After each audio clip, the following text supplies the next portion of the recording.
Make sure to like and follow the PSP Network on all social media platforms and hit that subscribe button on YouTube. PSP Network. It's game day. Today, we deliver more wonderful birthdays at Trinity Health Family Birth Center. We offer all new private, family-centered suites. Our maternity team provides more personalized support, advanced care, and the reassurances of a NICU and a neonatologist on staff. Take a virtual tour at trinityhealth.org/Family Birth Center. Trinity Health, making more possible. If it's fire damage, Agent Fred Iron.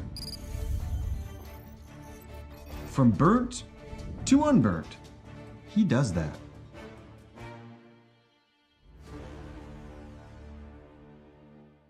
Our history sets us on our path. From the moment we're born, we begin our walk through life. We learn so we can discover. We find our passion and develop our skills. We build relationships. We start thinking about what we're going to leave behind to those we love. Let our legacy help shape yours. First International Bank and Trust. No matter your place in life, we can help you live first. Great news! If you're looking for a new vehicle, Ryan Family Dealerships has the best selection we've had in years. You'll find fantastic offers from Nissan, Honda, Chevrolet, Buick, GMC, Cadillac, Chrysler, Dodge, Jeep, and Ram. Hold on! Ryan sells Chrysler, Dodge, Jeep, and Ram? Yes, we do, and we'd love to sell one to you. Visit one of our 5 convenient locations in Minot and Williston. Get your next vehicle from a name you know and trust. Ryan Family Dealerships. That sinking feeling you get when this happens? That's oil change-anxiety. The anxiety of being without a car with a billion things to do. The fear of being overcharged.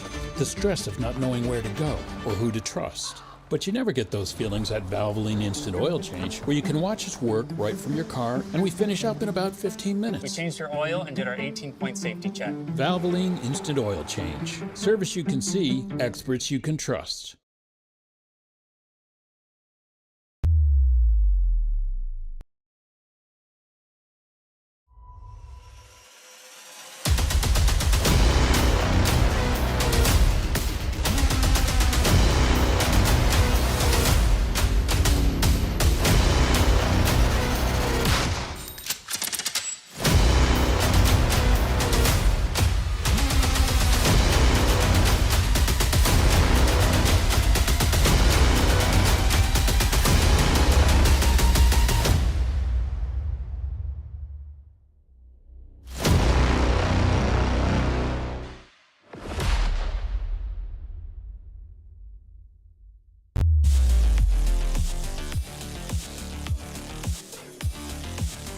The Magic City Campus Gymnasium in Minot, North Dakota. It's another Tuesday night of WDA basketball on the PSP Network.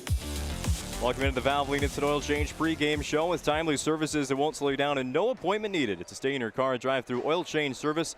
It'll take about 15 minutes at any of the Valvoline Instant Oil Change locations in Minot or Bismarck. Find out more what they do online at VIOC.com. Alongside Tony Mueller, I'm Owen Patterson on the call for 2 games today in the Western Dakota Association, featuring the Midgets of Dickinson High School and the Magi of Minot. Tony, it's a matchup that last year was dominated by Minot, but this year's got a different ring to it for Dickinson High School, a first-year head coach coming in, and we're going to talk about his team a lot today because there have been some highlight plays, just not highlight results for Dickinson, a young team right now. Yeah, they started out the year really strong, going 4-0, just 1-3 since. The girls team. The girls team. Yeah, I got the wrong piece of paper in front of me. Yeah, the girls team, they just got to focus on staying in this ball game tonight and doing the little things, not getting worried about what the scoreboard says. You know when you come into Minot with the results that have been on the scoreboard, no matter who Minot plays over the last few years, you just got to keep your head, not get frustrated, play your game, and let your ball do the talking. Last week for Minot High was very up and down, despite it being a 2-0 week for Minot. They played a game against Jamestown that went all right, a 59-40 win, and it was really in preparation for the big game against Minot North on Friday, which they absolutely dominated, allowing less than 30 points to the Sentinels. Obviously, Minot High took away a lot of positives from last week, but there was still stuff to build on. Yeah, it's funny. You say a 19-point win, you played okay.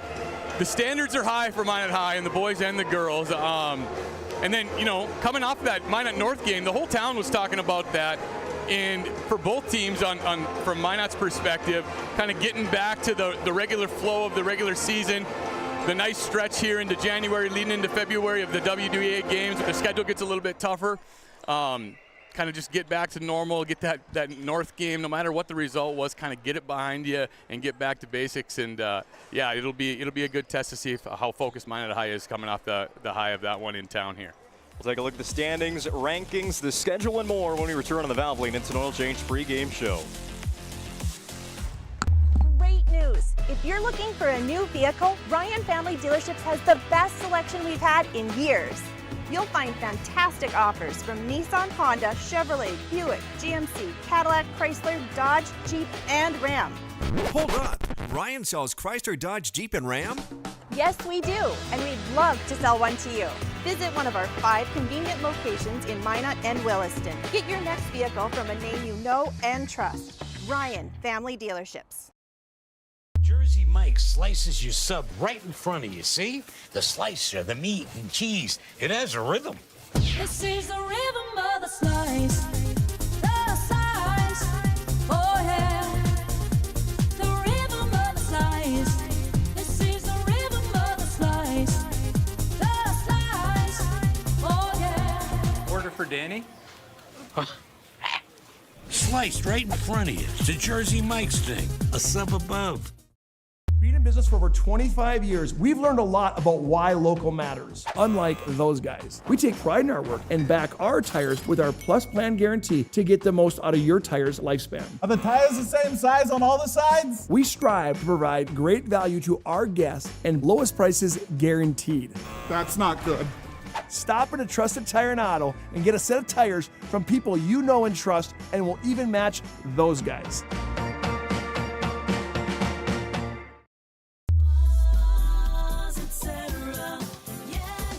Spas Etc. is excited to introduce the addition of the Master Spas line, including the Michael Phelps Swim Spas. Enjoy the relaxing health benefits and enjoy 0% financing up to 72 months or up to $5,000 off on all spas and swim spas. You'll also find $2,000 off the MSRP on all pools and saunas. Come check out the outstanding lineup of Master Spas at Spas Etc.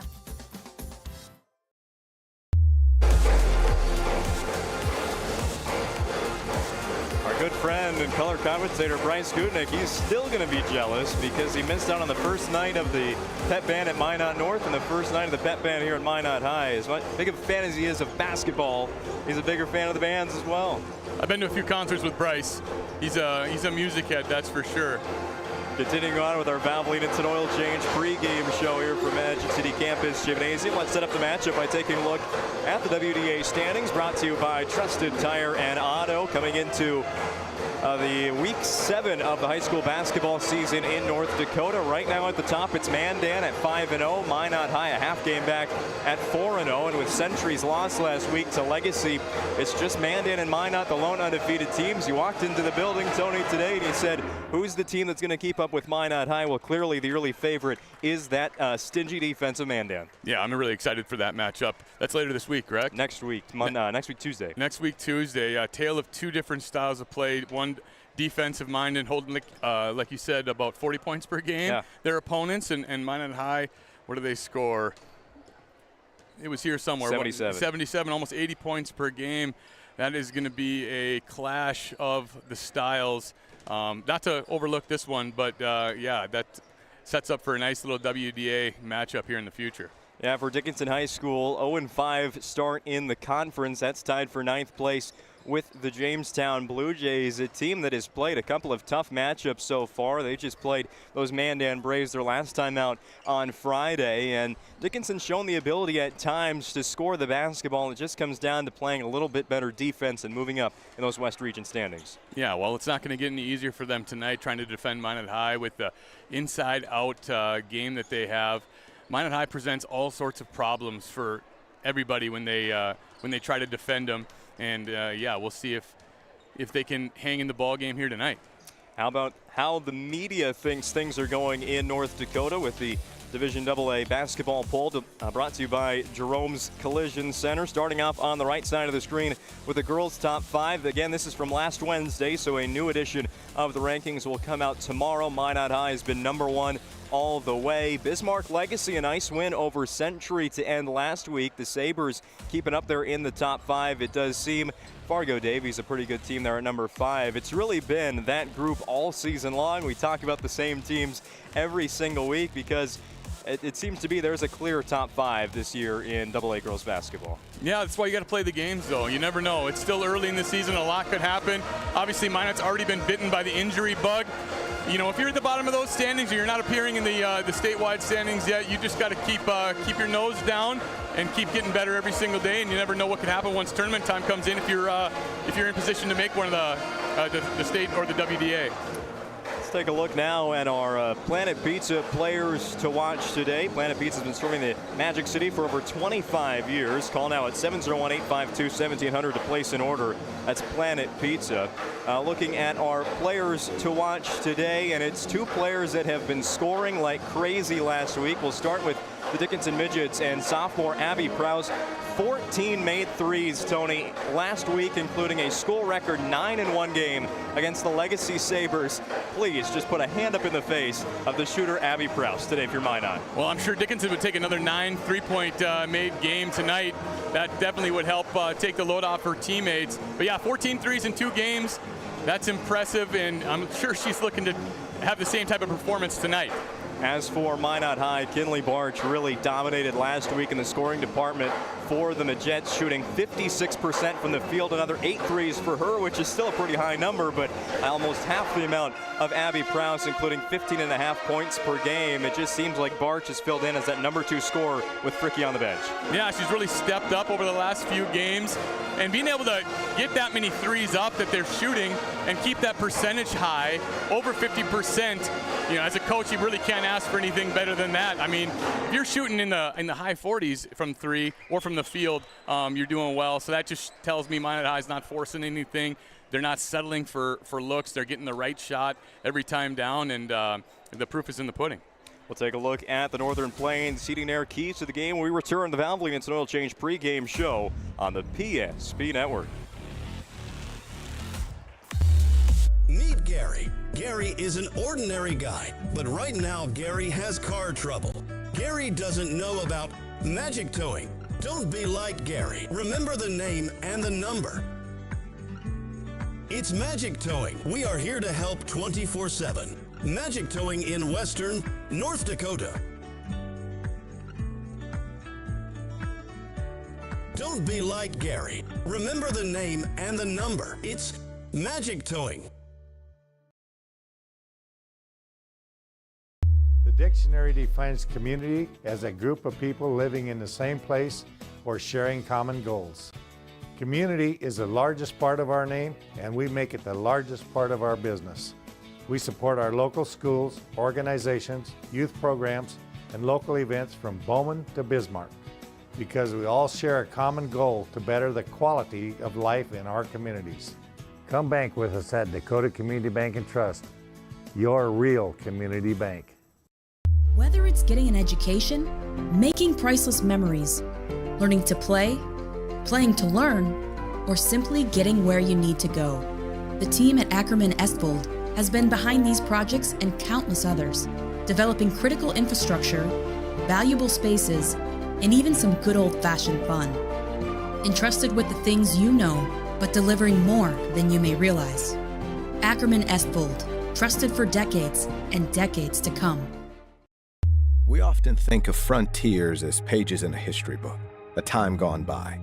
But even in this modern world, there are new frontiers to conquer. Whether you're tending the land to grow a better tomorrow or growing a business for new opportunities, the work you do powers the world. Exploring the frontier means stepping forward, shaping the future for yourself and for those around you. First International Bank and Trust, helping you live first, one step at a time. Today, we deliver more wonderful birthdays at Trinity Health Family Birth Center. We offer all new private, family-centered suites. Our maternity team provides more personalized support, advanced care, and the reassurances of a NICU and a neonatologist on staff. Take a virtual tour at trinityhealth.org/Family Birth Center. Trinity Health, making more possible.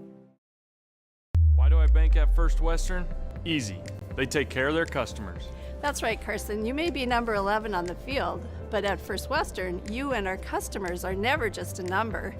First Western provides the best in customer service. When our customers call with a question, we answer their call personally. Now that's pro-level service. Thanks, Carson.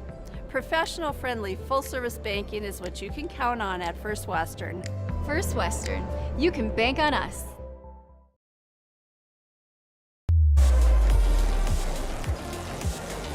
Another reminder, this is the Valvoline Instant Oil Change pre-game show. They know you're busy. That's why when you visit any of their service centers in Minot or Bismarck, we won't waste your time or their own. Valvoline Instant Oil Change technicians can typically perform a full service oil change in about 15 minutes. Find out more what they do online at VIOC.com. It's time to take a look at what's on the network this week on the PSP network today. Two very big doubleheaders of basketball. Of course, it's the #1 teams in all of North Dakota, Division AA, Minot High on the court against Dickinson right here. We also have Century at Mandan today, and I tell you what, Tony, both of those games are must-see basketball.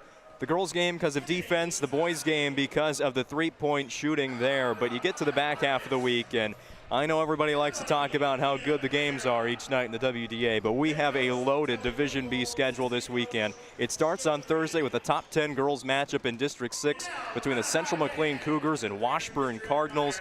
Friday night, you've got another top 10 boys matchup between Velva and Bishop Ryan. And we close out the week on Saturday with the #1 team in Division B, Wilton Wing, on the road against Glenall and Hebron, currently in the top 10. Tony, I'm going to be watching those Division B games this weekend. I don't have enough TVs to put all these games on at the same time, but this is the best time of the year. I shouldn't say best time. This is leading into the best time of the year. We got all of these matchups, all the different conferences and leagues, and they're all starting to kind of flesh themselves out. And yeah, if you're a basketball fan, especially around this area, there's a lot of times you'll have the East being dominant or somewhere down south, or just in our own little area here, there's action at all levels, and yeah, I'm really excited to see how the next couple weeks turn out. Let's take a look now at our Northern Plains Heating Air keys to the game. Over 25 years of experience as your heating air experts and the factory authorized dealer for AeroSeal. There's no other choice to seal your heating air game than Northern Plains. Find them online at northern-plains.com. For the Dickinson Midgets, it's all about having patience today. I feel like Minot High is a team that's really comfortable in a fast-paced style of game where shots are getting put up every 10 seconds. Dickinson, not so much the case today. Be patient on offense. Keep the ball out of the hands of that Minot High offense. Yeah, I mean, in the shot clock area, you can only be so patient. But yeah, they definitely don't want to get in too big of a hurry, create more possessions. More possessions for an offensive powerhouse like Minot High is a recipe for disaster. So yeah, they want to control the game as best they can, offensively and defensively, and see if they can get Prowse open and going like she has been over the last few games. For the Minot High Midgets today, a team that always seems to come out ready to play and is aggressive from the beginning, which was really the case against Minot North, but the Sentinels put up quite a fight there in the first 8 minutes until the game totally flipped and was controlled by Minot High. The story's got to be the same today against Dickinson. You might get a test for the Midgets early on, but Minot High is a team that if they stay aggressive, there's really no team that can keep up. They're just so deep. They have so many options. Girls coming off the bench, obviously the starting five.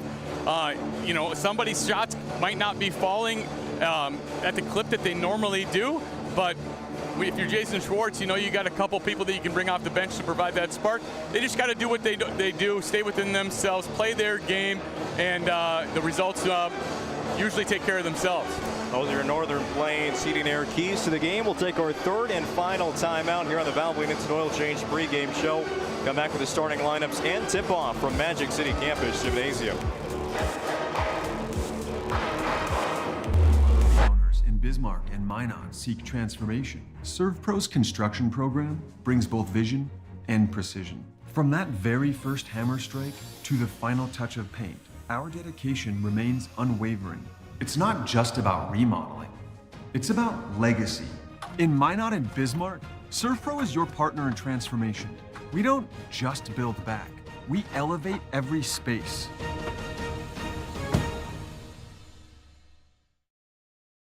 How would you like to turn this into this? With Shaw's Crossroads Fuel to Food reward program, you can. Here's how it works. Pick up a fuel tracker card from any of our C-store cashiers. Every time you fill up with gasoline or diesel, use the fuel tracker card to record your gallons. Once you reach 1,000 gallons, you'll be eligible for a $10 gift card to Shaw's Crossroads restaurant. Start earning your rewards today at Shaw's Crossroads. Whether you're looking for a full-service financial plan or planning for farm or business succession, Planning Team Financial Advisors is here to help you work toward achieving your financial goals. With locations in Bismarck, Garrison, and Center, our full-service team of professionals are dedicated to helping you work towards achieving your financial goals. Visit us online, planningteam.com. Securities offered through LPL Financial, member of FINRA Civic. Investment advisory services offered through New Edge Advisors, LLC, a registered investment advisor. New Edge Advisors, LLC, and Planning Team Financial Advisors are separate entities from LPL Financial. All seniors at Minot High School perform our national anthem.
As we get introduced to the starting lineups here at Magic City Campus Gymnasium, I want to remind you that today's game on the PSP Network is brought to you in part by Minot State University. The best way to predict your future is to create it.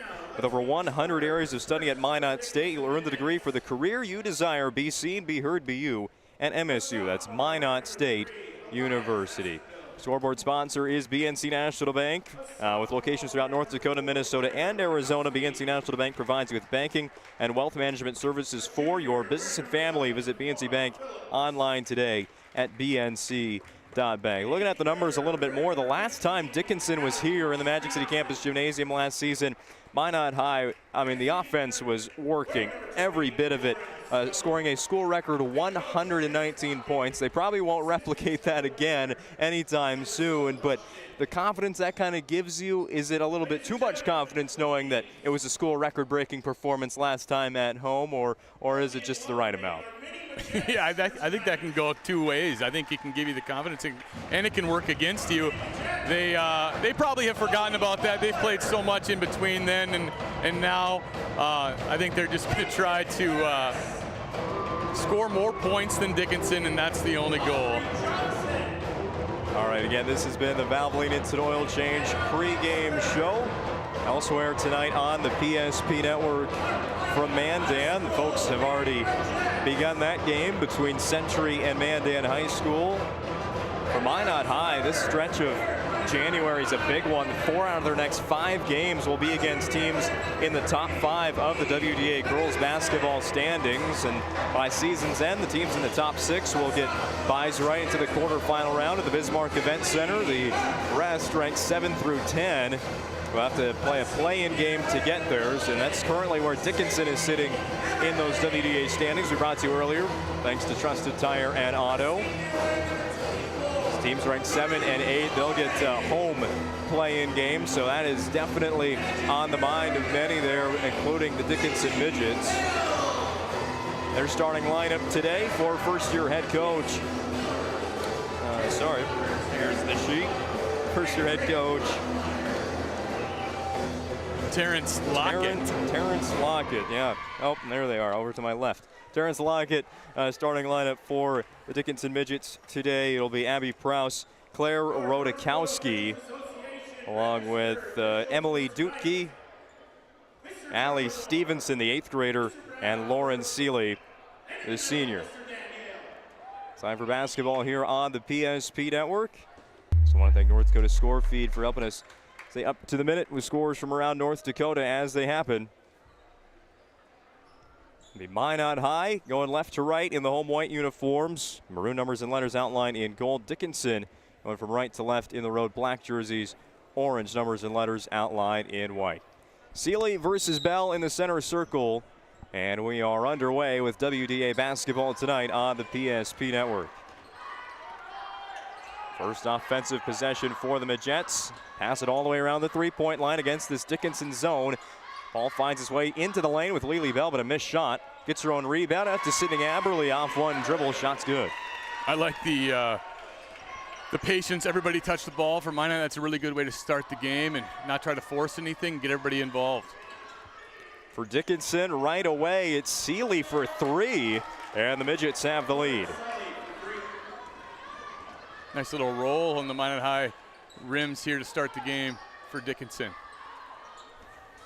And Dickinson going to set up in the 2-3 zone. We saw Minot North run that quite a bit on Friday. It allowed for many open looks like that for Eve Knudsen and Kinley Barch. A lot of them were made on Friday in that 50-plus point win over the Sentinels.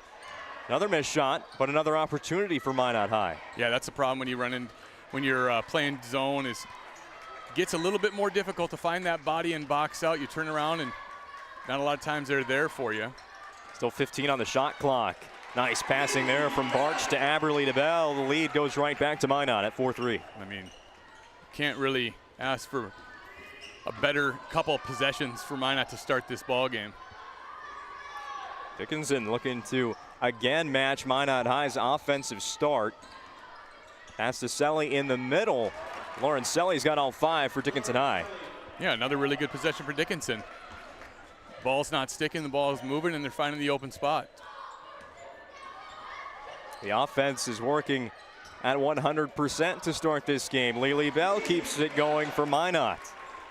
Makes it look pretty easy there. A little high post, low post game, and I think she was looking for her teammate and turned around and said, wait a minute, this is a little bit easier. Let me just put this down. Selly gets the basketball again. Lamore, though, out there grabbing at the basketball, and eventually a jump ball will be called. Possession arrow stays with Dickinson. Here's a look at the Ryan Family Dealerships replay. That second basket by Minot High, the first for Lily Bell. Had her 5th double-double of the season on Friday against Minot North. Selly gets it again, mid-range this time, trying every shot to start this game, but her first miss. Foul called, though, against Minot High, so to the Serve Pro free throw line for the first time today go the Dickinson Midgets and Allie Stevenson.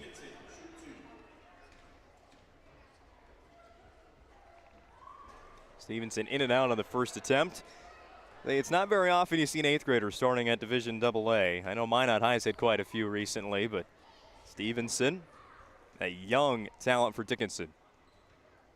Yeah, with, you know, the year that they've had so far, if you're the coach, Coach Lockett, you're trying to keep her spirits high and know you got something special for the next few years to come.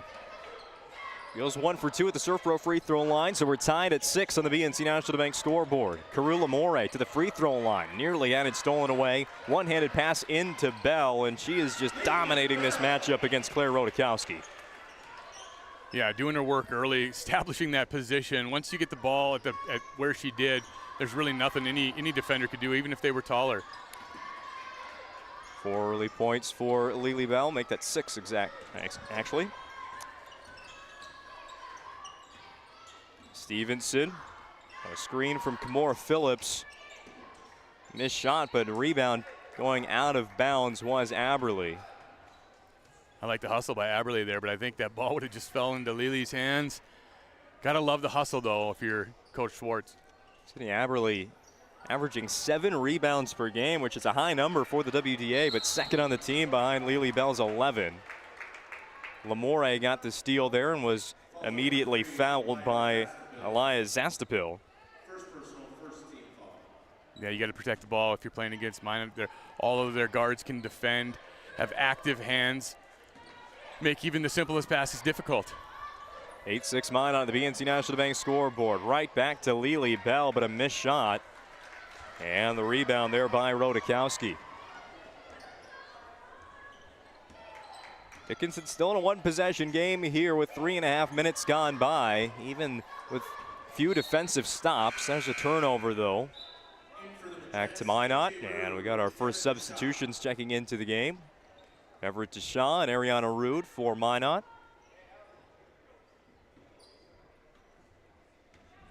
Talked about it in the pregame show, just the amount of options Minot High has coming off the bench, and Ariana Rude was really good defensively against Minot North last weekend. Bell up and under there for 2, and a timeout called by Coach Lockett of Dickinson High School. We'll take it with him. First International Bank and Trust timeout on the floor.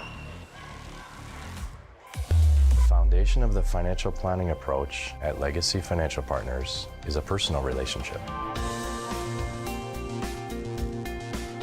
Our unique and collaborative approach to financial planning starts with your dreams, not just the numbers. We will work with you regularly to take action to update your plan as your needs evolve, recommending products and services that are right for your situation.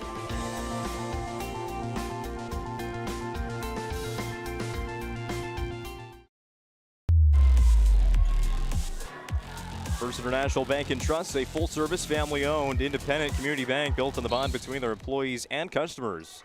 Founded in 1910 and growing to serve rural and urban communities across North Dakota, Minnesota, South Dakota, and Arizona. Find them online at FIBT.com, your timeout sponsor.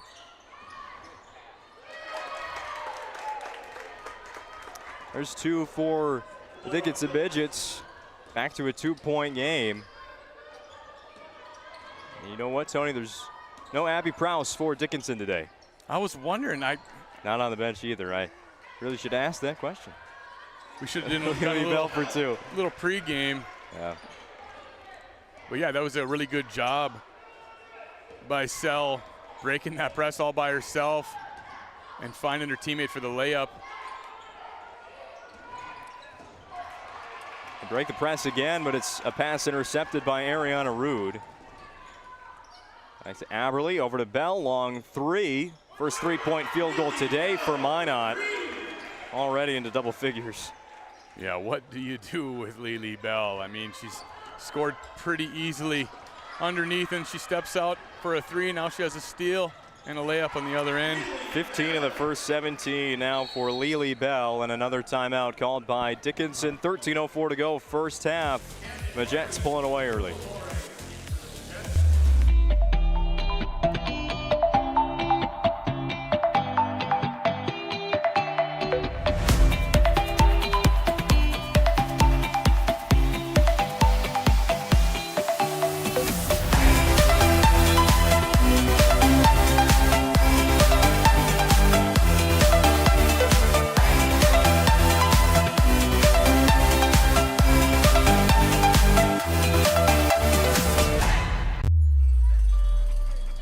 That sinking feeling you get when this happens?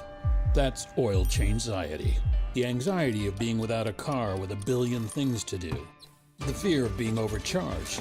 The stress of not knowing where to go or who to trust. But you never get those feelings at Valvoline Instant Oil Change, where you can watch us work right from your car, and we finish up in about 15 minutes. We changed your oil and did our 18-point safety check. Valvoline Instant Oil Change. Service you can see, experts you can trust.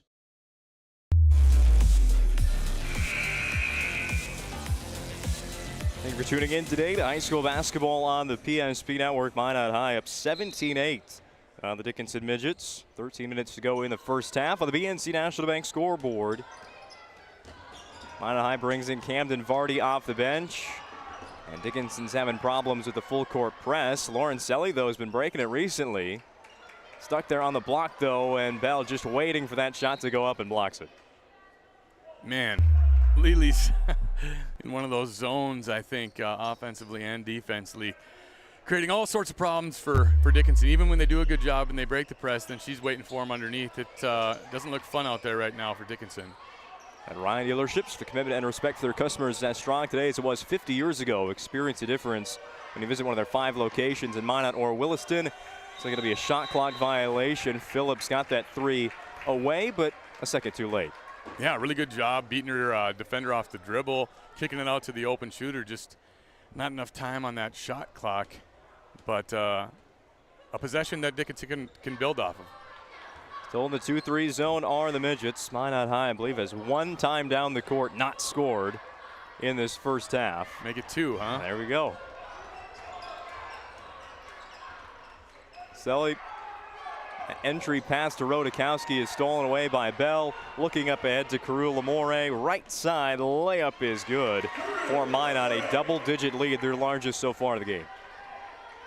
Yeah, Minot turning good defense into offense. Selly on the run of Phillips, back to Rodakowski. Drive and kick to Stevenson from just inside the 3-point line. No good there for Allie Stevenson. Again, pushing up the court to Lamore. Getting behind the defense and one for Carew Lamore. Yeah, that whistle was a little bit muffled, and so was the slap on the arm. She wears those long sleeves. I think that would have been heard throughout the gym if she wasn't wearing those sleeves. I was wondering if the refs were going to get that call or not. But yeah, really good job on being able to finish that play and get to the free throw line for an opportunity at an and one. Carew Lamore at the Serve Pro free throw line, 24/7 emergency service and trained technicians using advanced technology and specializing in fire and water cleanup and restoration at Serve Pro. Just 2 points there for Lamore. A rebound by Selly. Somehow got out of that double team and again does. However, that's going to be a 10-second violation. I mean, I think she's there. You know, it seems I haven't seen them play yet this year. It seems like she's the primary ball handler, but you know, she's running into a couple double teams. She's doing a great job on moving forward and not getting the ball taken from her, but she's got to use her teammates there. Those girls got to scream for that ball and make it a little bit easier on her to break that press. It's an 11-0 run for Minot High. Kinley Barch back in the game. Gets the ball back from Rude. A 3-ball, highlighted her in the pregame show, and for good reason. Kinley Barch, 8 threes a week ago, right back at it. Yeah, Minot just being patient again on offense, finding the spots in the zone. You got to travel. That press is causing all sorts of problems. I think this goes right to our Northern Plains Heating and Air keys to the game. It's very similar to the way the Minot North game started, where the Sentinels had a bit of an answer early on, but stay aggressive if you're Minot High. Dial up a full court pressure there and a timeout, and they're pulling away severely here in the first half. Barch, another one. Not going to go. Rebound by Rodakowski. Gets the ball away to Selly. There's that double in the backcourt again, but I think if you're Dickinson too, and you see Lily, oh, here she comes back off the bench. She was only down there for a couple minutes. If you see that she's down, you don't really have a matchup for her. You got to kind of be heightened and try to get something closer to the basket when she's sitting down. Another early timeout. This one called by Minot High School. Will be back on the PSP Network. An injury can happen anywhere, at any time, to anyone. It's not really something you can schedule on your calendar. But when it happens to you and it's not your fault, there's one law firm to remember. That firm is Schweigert, Clemeen, and McBride. We live here and take pride in helping our community. We know this area inside and out. We put in the work and fight for what's right so justice can prevail for you. That is what we're all about. We're on your side. We're Schweigert, Clamine, and McBride. Today's broadcast of high school basketball on the PSP Network. Brought to you in part by Prestwich Orthodontics, specializing in braces and Invisalign for all ages. They offer 0% financing and free consultations. Virtual or in office. Check them out at minotbraces.com. 24-8 Minot on the BNC National Bank scoreboard. Dickinson with the basketball again. Pass fake and then a three up from Selly, but it's no good. Is it Selly? I've been saying Sell. Selly. Selly.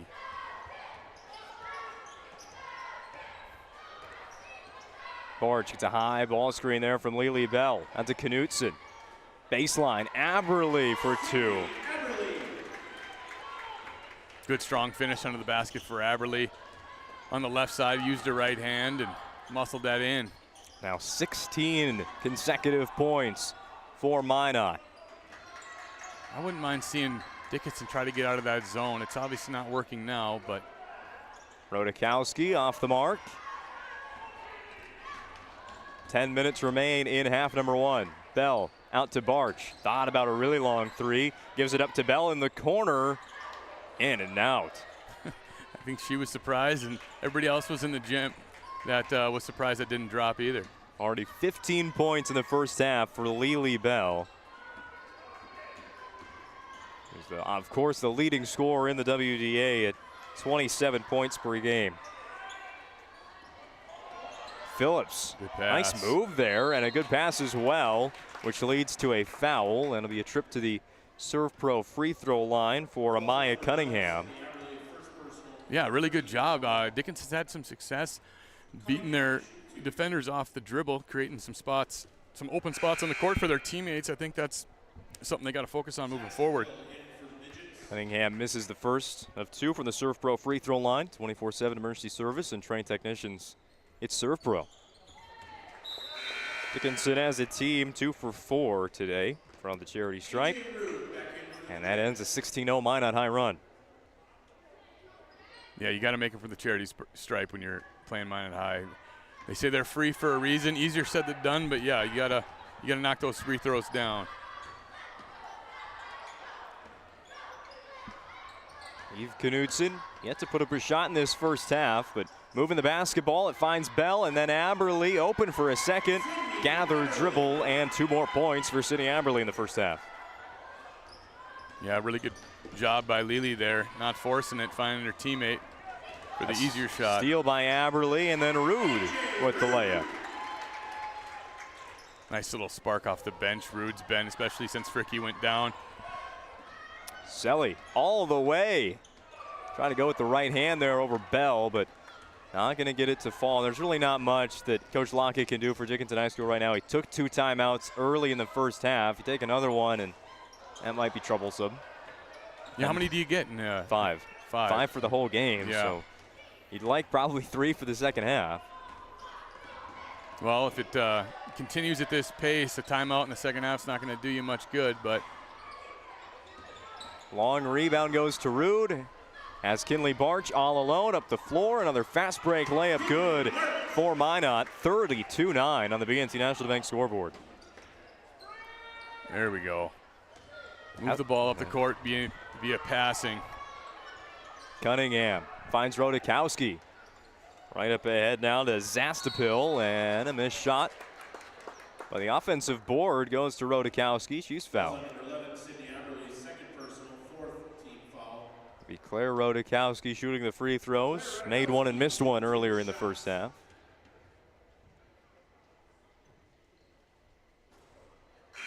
Coming up next, we'll have our Magic Towing halftime report. Remember their phone numbers, 701-509-4011. There's no job too big or too small for Magic Towing.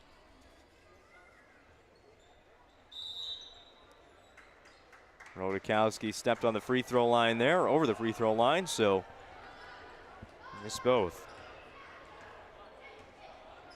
I don't blame her for missing those free throws. She's the one in the middle of that zone having to deal with these Lily post-ups. She's probably gassed. Skip pass from Knutson to DeShaw. Back to Kinley Barch. A skip pass again to Knutson. Keep the defense moving, but a missed shot. Rebound now to Lauren Selly. Yeah, really good rebound by Sally there. That was interesting to see Knutson's first shot be this late into the game, but when the others got it going. There's another field goal for Dickinson. It'll be Zastapil for 3. Here it is again on the Ryan Family Dealerships replay. Found herself wide open. Barch was in the lane, so a little bit late to that closeout. Inbounds pass to Rude.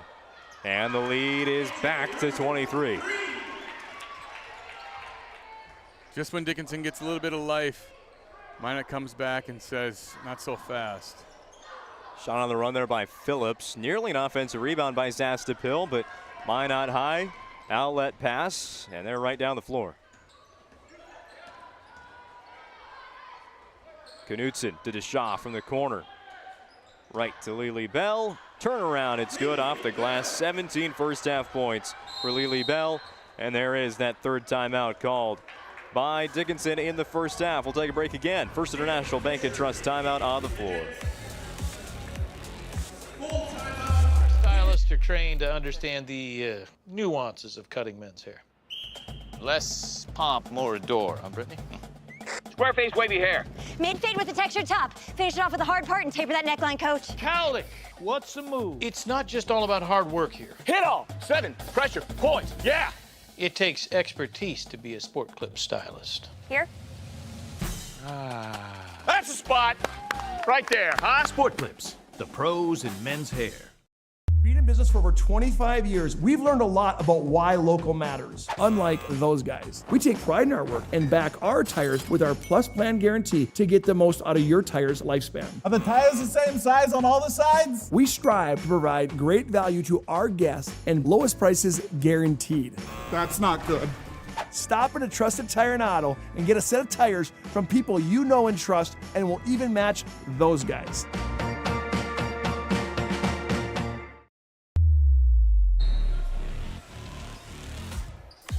Welcome back to Minot, 37-12. The Jet lead over the Dickinson Midgets. 6:40 to go, first half. Selly again breaks the press. She's been handling the ball well, gets her own rebound after the missed shot. 2 timeouts remain in the game for Dickinson. Still yet to reach halftime. Zastapil onto the three-point line, but an air ball there. And another offensive rebound, but it's thrown out of bounds. Yeah, Sally doing a really good job. Doing all she can. Dealing with these defenders from Minot High. Getting that ball up the court, but unfortunately doesn't result in a bucket for Dickinson. Just 10 players available today for the Midgets.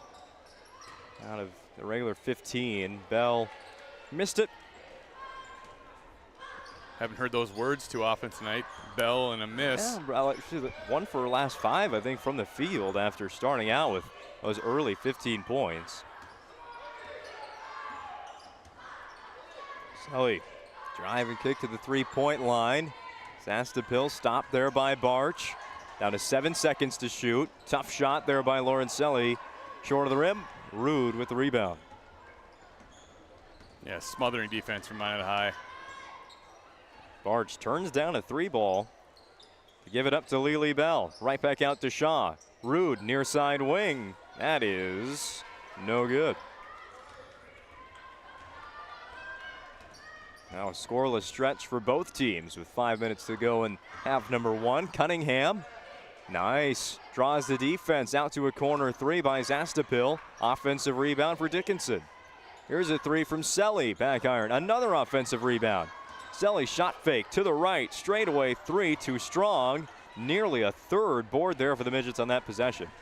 Yeah, normally you wouldn't like to see so many threes be shot, but when you have Bell down low, it might be your best chance. Foul called against Selly. They're going for the rebound. Into the game for Dickinson, an 8th grader playing her first varsity action of the season is Tatum Fisher. She wears number 25 for Dickinson. And having to fill in at a lot of spots today, Coach Terrence Lockett. on the inbounds pass. Barch, miss it. Rude in there for the rebound. Loose ball picked up by Lamore. Has all kinds of open shooters for three. Picks Kinley Barch, and it's the right option there for Minot High. Yeah, pick your poison there. I think everybody was open after the scramble for the ball, and Barch knocked another one down. 40-12, Minot out of the BNC National Bank scoreboard. Your life is busy. That's why they'll make managing your money easy. Locations in North Dakota, Minnesota, and Arizona. Find them online at bnc.bank. What started out as a tied game at 6, Minot High led 10-8. They then went up 26-8 and lead by a game high 28 points at the moment. Foul called there against the 8th grader Fisher of Dickinson.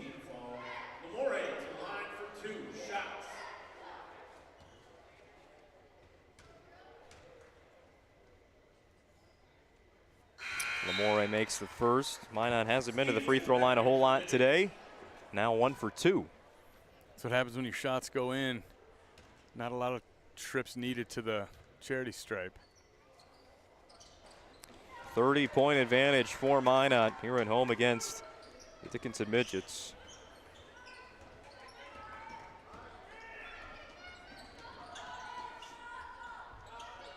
Corner three. Nope, that's just a long 2 there for Fisher, her first varsity points. There's something you can feel good about there. I was going to say I didn't like the longer shot from Dickinson with Bell on the bench, but it ended up working out. And then a miss for Minot. And coming up, our Magic Towing halftime report. We also have a second basketball game tonight from Magic City Campus Gymnasium, the boys matchup. Top 5 teams in the WDA standings. Short corner there by Selly. Rude the rebound to Lamore. Still no dribbles. Lamore gets it back from Aberly. Now puts the ball on the court. Aberly there for an offensive rebound. Keeps the possession alive for the Majettes. Slow it down with 15 to shoot. Vardy, Lamore for 3. High arcing shot. Another offensive rebound for Sydney Aberly. That's just her game. Getting rebounds, scoring easy buckets. And if you're Dickinson, you're just like, come on, can we catch a break? You know, you're planning that shot to get off the rim somewhat, and the air ball creates the offensive rebound opportunity for Minot High, for Aberly, and she. Foul on Rude. That'll be the 5th against Minot High.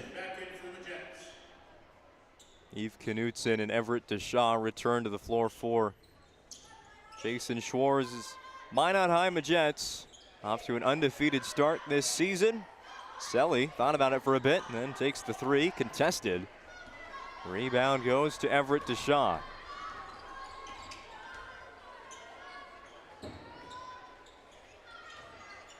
(8-0) to begin the season for Minot. Their home win streak still alive. It's currently at 14 consecutive wins here in this building, going back to last season.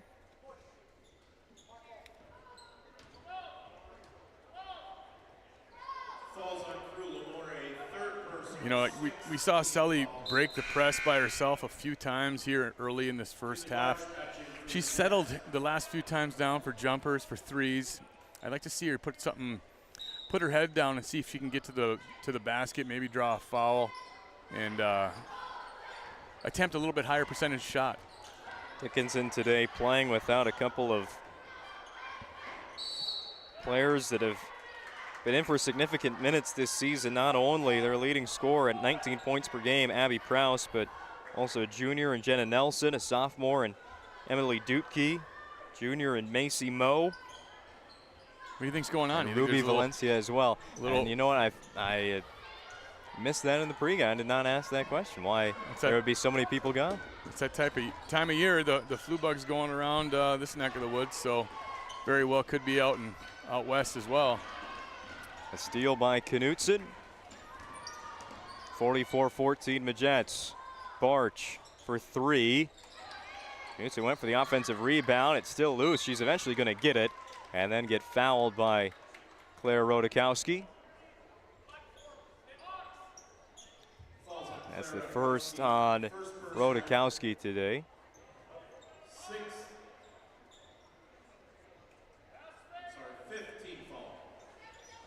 Inbound right to Aberle. Tries to use the glass there, but it's no good. Lily Bell's been on the bench for a couple of minutes. With Minot High up 30 at the moment. Just 90 seconds to go in the first half. Yeah, her night might be done already. Minot High will play Century at home. Well, there she is back to the scores table. They will play Century at home on Friday night. You can catch that one here on the PSP network. I mean, you only get so many of these games a season. You only get so many games in your high school career. You can't fault her or Schwartz for putting her back in, getting a little bit more run. There's always things to work on, always things to get better at, no matter what the scoreboard says. Well, we saw starters in on Friday for Minot, up by 50 points in the second half, so 30 in the first half. Has obviously no reason to put in the JV by now. Bell, catch and shoot. Right back to normal here in the first half since she's returned for the bench.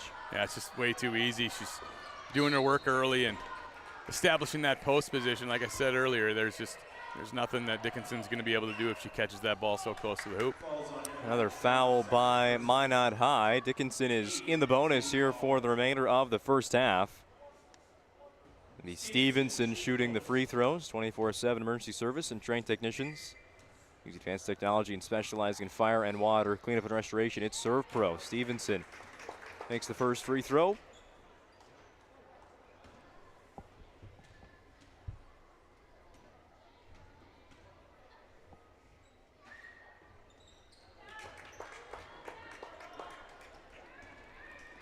Four for 10 at the free throw line in the first half are the Dickinson Midgets. They trail 46-16. Final 50 seconds before halftime. Bell to Aberle. She's fouled. More free throws coming up. Today's game on the PSP Network brought to you in part by the UPS store located on South Broadway in Minot. Open Monday to Friday from 8:30 to 7 and on Saturdays from 8:30 to 3. For all your packing and shipping needs, it's the UPS store. Correction, falls on Lauren Selly's second personal. Well, that score you're seeing on your screen right now, thanks to North Dakota Score Feed, that's definitely one to keep an eye on if it is correct. Jamestown up 11 on fourth-ranked Legacy at halftime. ND Score Feed's been huge addition to the PSP broadcast here. As a fan, I love watching one game and be able to see what else is going on in the state. It's awesome. Well, Bismarck Legacy, they have been hot and cold recently. A loss on the road to Bismarck High to start last week, and then a win over Century, who was previously undefeated in the conference, and now it looks like trailing by double digits against a winless team in the WDA in Jamestown. That's why you play the games, right? Missed shot by Minot, right down the floor goes Fisher.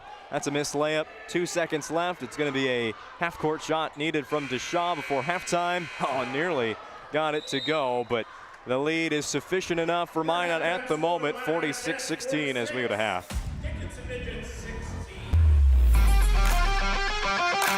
This presentation on the PSP Network is proudly brought to you by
Make sure to like and follow the PSP Network on all social media platforms and hit that subscribe button on YouTube. PSP Network. It's game day. An injury can happen anywhere, at any time, to anyone. It's not really something you can schedule on your calendar. But when it happens to you and it's not your fault, there's one law firm to remember. That firm is Schweigert, Clemene, and McBride. We live here and take pride in helping our community. We know this area inside and out. We put in the work and fight for what's right so justice can prevail for you. That is what we're all about. We're on your side. We're Schweigert, Clemene, and McBride. The foundation of the financial planning approach at Legacy Financial Partners is a personal relationship. Our unique and collaborative approach to financial planning starts with your dreams, not just the numbers. We will work with you regularly to take action to update your plan as your needs evolve, recommending products and services that are right for your situation.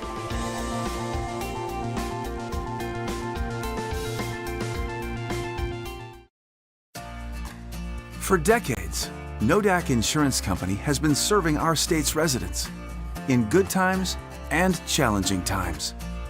We come together for the greater good, from simple acts of kindness to company-wide efforts that make a difference in our community. It's who we are, rooted in North Dakota and ready to serve when it matters most. Nodak Insurance Company, agents with answers. Darren Johnson, Cody Olson, and Scott Wilkins, your agents with answers in Mandan. Meet Gary. Gary is an ordinary guy, but right now Gary has car trouble. Gary doesn't know about magic towing. Don't be like Gary. Remember the name and the number. It's Magic Towing. We are here to help 24/7. Magic Towing in Western North Dakota. Don't be like Gary. Remember the name and the number. It's Magic Towing.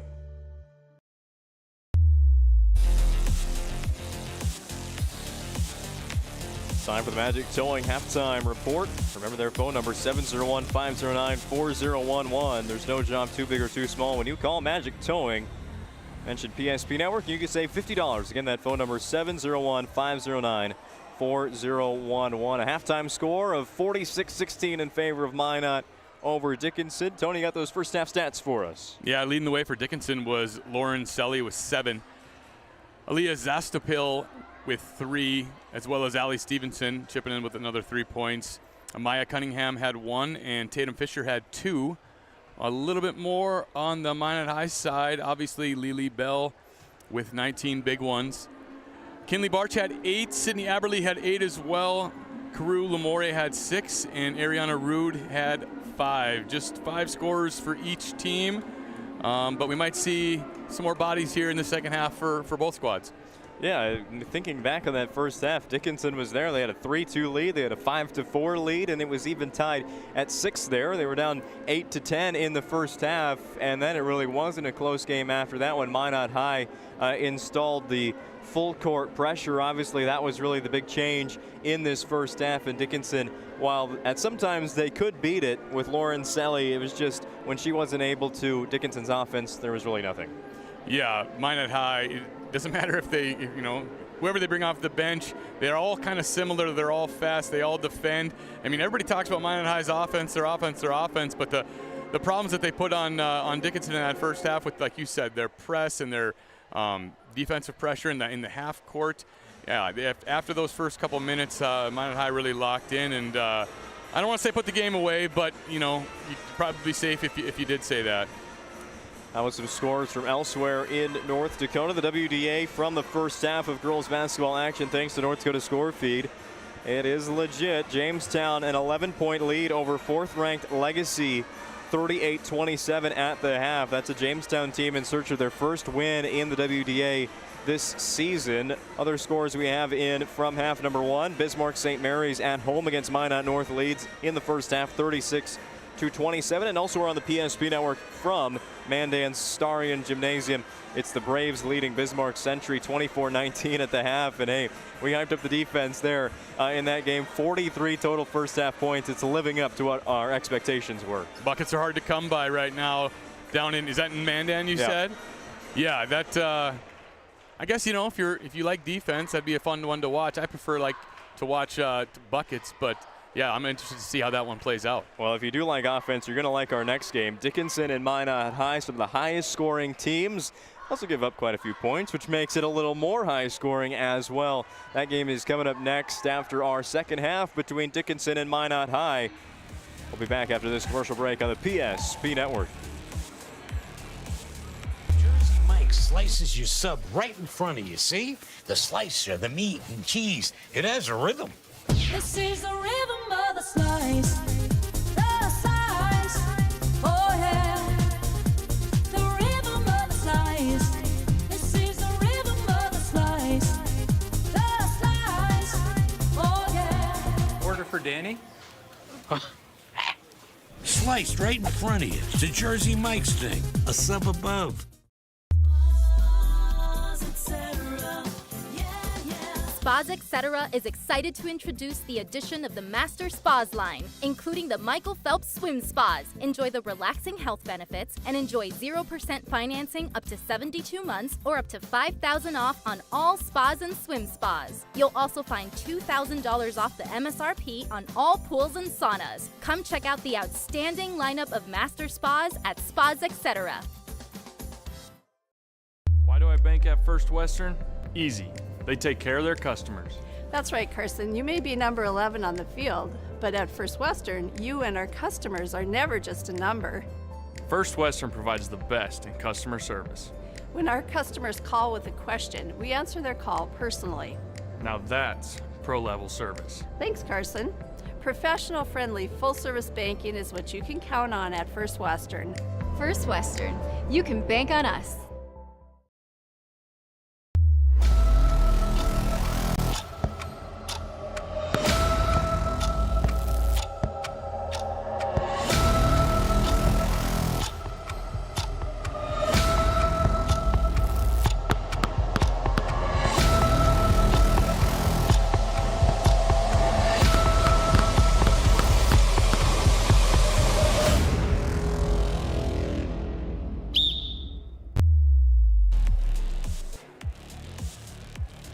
Welcome back to our coverage of high school basketball tonight on the PSP Network. A doubleheader in the WDA. We're back here at Magic City Campus Gymnasium on Friday night as Minot High hosts Century. We'll also be in Dickinson on Thursday. I think it's the first time PSP Network's ever been in that gym as they host St. Mary's, a rare Thursday night doubleheader in the West region. Now it's time for the second half of basketball. Dickinson now going left to right in those black uniforms. Minot High defending to start out half number 2 in the white. Right away, Dickinson trying to drive and pass out to their three-point shooters. It's a Midgets team that, at least in the first half we saw it, they like to shoot the three ball. Obviously a few three-point shooting options not available today, but seems down the road, Dickinson a team that they're always pretty dangerous, those three-point shooting teams. If they get hot, they might be hard to stop. Yeah, it's the great equalizer in today's game. If you can knock it down from long range, you have a good shot at winning most nights. And Lily Bell picks up right where she left off, establishing that post position and getting an easy 2. She's got over 20 points tonight, and that averaged 27 points per game for Lily. She scored 30 in her last couple games. Bell in the lane, right back out to Lamore, trying to find a cutting Eve Knutson, but it's deflected and intercepted by the Midgets. And that's followed by a Knutson steal. Bell one-on-one against Rodakowski, and she's been winning. Yeah, that position again, it's going to sound like a broken record, but yeah, I think Dickinson's got to try something else to deal with Bell down low, whether it's a double or trying to maybe get out of the zone. I don't know if anything will work against Lily tonight, though. Lauricelli dribbled that ball off her foot and out of bounds, so a turnover back to Minot High, who leads 50-16 on the BNC National Bank scoreboard. Locations in North Dakota, Minnesota, and Arizona. Find them online at bnc.bank. Skip pass to Lamore. Bell working in the high post right now. There's Aberly, low post. Missed shot, trying to get her own rebound, stolen away by Claire Rodakowski. Selly pressured in the backcourt, able to get across the timeline in plenty of time. It's a pass away to Rodakowski. Baseline drive here by Zastapil. Uses the square against Kinley Barch. Yeah, really good drive, using her body to shield off the defender. The rebound by the Midgets, so now they're trying to go fast break, but Knutson's going to get called for a foul, slowing down the tempo there for Dickinson. Yeah, smart play by Knutson there. Probably would have been a fast break layup if she didn't commit the foul there, going for the steal. No harm done for Minot High. I think judging by her reaction, though, to the whistle, that wasn't supposed to happen. True. Three ball is short by Stevenson, and possession will go back to Minot. Midgets will be at home again on Thursday on the PSP Network against St. Mary's, and it's back on the road to start next week, all of next week actually. They'll be at Bismarck High on Tuesday, and then a Friday game in Jamestown. All of those teams currently ranked between 6 and 10 in the region. Lely Belford too, so about matchups like that, Minot North, a very similar schedule that they're in right now. Those are games that if you want to either host a play-in game or get out of a play-in game, those are kind of must-win here in January. Yeah, I always like going on the road more. You know, there's nothing better than going on the road and beating somebody else in their house. But, you know, there's something to be said also about playing in front of a home crowd as well and seeing all your friends and classmates. Dickinson has qualified for the last two WDA tournaments. There's 2 exits, though, in the elimination round, loser-out round, sorry. 6-17 record last season for Dickinson, and then they bring in a new head coach, Terrence Lockett, his collegiate playing experience at Mayville State. Now to a 1-7 start to his tenure here at Dickinson, but again, a young team. Start looking at the 2 8th graders he's got on the court right now. Abby Prowse, who's been scoring like almost nobody else in the West region. She's a sophomore. Jenna Nelson, one of their leaders, she's just a junior this season. Yeah, a lot of youth on this Dickinson team. I know it doesn't seem like it now, but they're going to get something out of this game. They're going to get something out of this season, and they're going to be better for it next year and the year after. Trailing 54-18 at the moment on the BNC National Bank scoreboard. 14 minutes to go, second half. Bell, corner 3. Off the mark. Rebound by Selly for Dickinson. It's a screen, and then another one from Rodakowski. Pass out to Allie Stevenson. Stevenson will get fouled. I guess that's really been the one issue for Minot here in the game. They've gotten some players close to foul trouble. Yeah, I mean, when you're picking up full court and you're putting the pressure on that they do, that's going to come with the territory. But with their bench, they can afford it. So it's a risk worth taking for sure. Both Aberle and Lamore with 3 personal fouls. Aberle goes to the bench after getting called for that one. Inbounds pass deflected to Camden Vardy of Minot. Vardy up to Lamore. Lamore gives it up to Rude. Lets the defense fly by. 2 points for Ariana Rude. Yeah, really good job by Lamore and Rude. Rude had the presence of mind to pump fake and let the defender fly by. Another 2 for her. 56-18 Minot.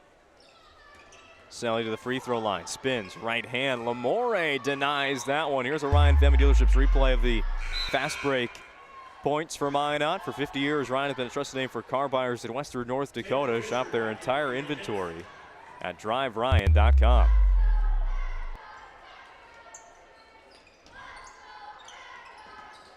Zayden Fisher back in the game for Dickinson.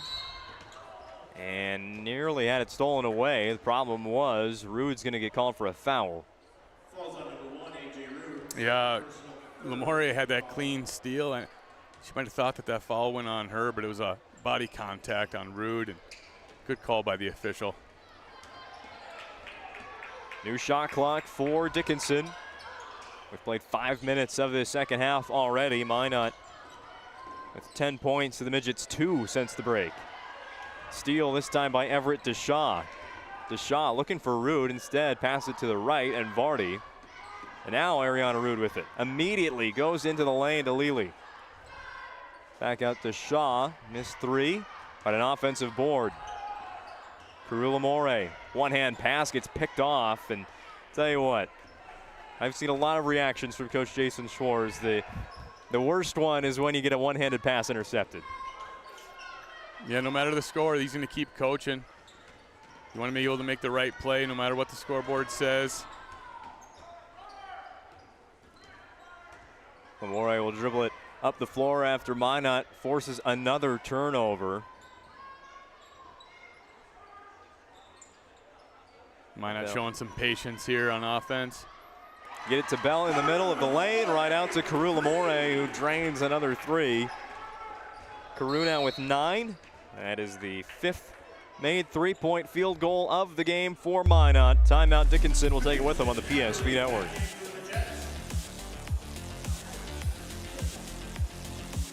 The dictionary defines community as a group of people living in the same place or sharing common goals.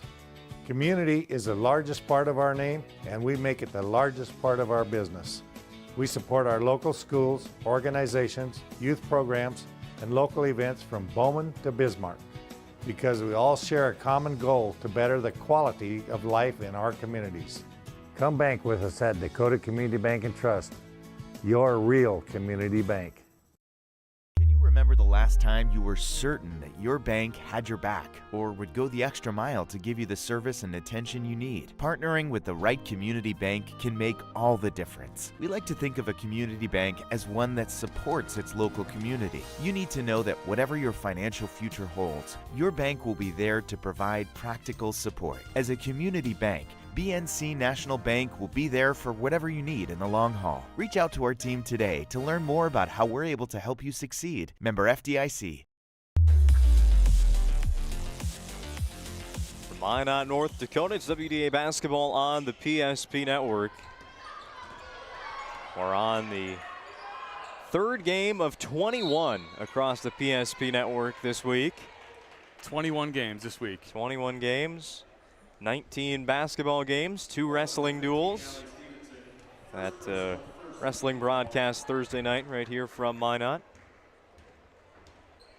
We talked about it in the pregame show, but as good as the WDA matchups are each and every week, and as many as we carry on the PSP Network, we have a loaded slate of Division B and Division A games here in the middle of January. There's a 3 from Eve Knutson. Her first points this evening. And Thursday night, if wrestling isn't your thing, well, there is a good Division B basketball game from Washburn happening. Top 10 matchup, top 7 matchup between Central McLean and the Cardinals of Washburn. Deshaw, left side of the lane, missed it. We saw Minot High bring out a full court press here, and it's forcing problems for Dickinson. It seems in the Division B game, that's taken over as well, the sport of girls basketball. The #1 team in the state, Benson County, brings out the full court press nonstop for 32 minutes. Central McLean, who was #1, they run that same style. It seems to be kind of the new theme of girls basketball teams here in North Dakota. Yeah, if you have the personnel for it, it can cause all sorts of problems for teams. You got to be able to have multiple ball handlers to be able to break a full court press, and you got to be in shape. Obviously, you got to be in shape to run it as well. But I like it. It provides a fun game to watch, a lot of action, instead of, the typical kind of just sitting back and waiting for the ball to cross half court. It's an exciting way to play, that's for sure. Minot with the basketball, leading 62-18. Here's Sydney Aberle, moves in the post, but a missed shot. And then a turnover against Dickinson. Also on the PSP Network right now, second half, 30-29. Mandan in the lead over Century, 12:21 to go. Here from Minot, there's 10:15 to play in the second half. Inbounds right to Everett Deshaw. Open layup. Really good out of bounds play there. A little misdirection, couple cutters. cause a little bit of confusion and a wide open layup. 46-point lead for Minot on the BNC National Bank scoreboard. Good look.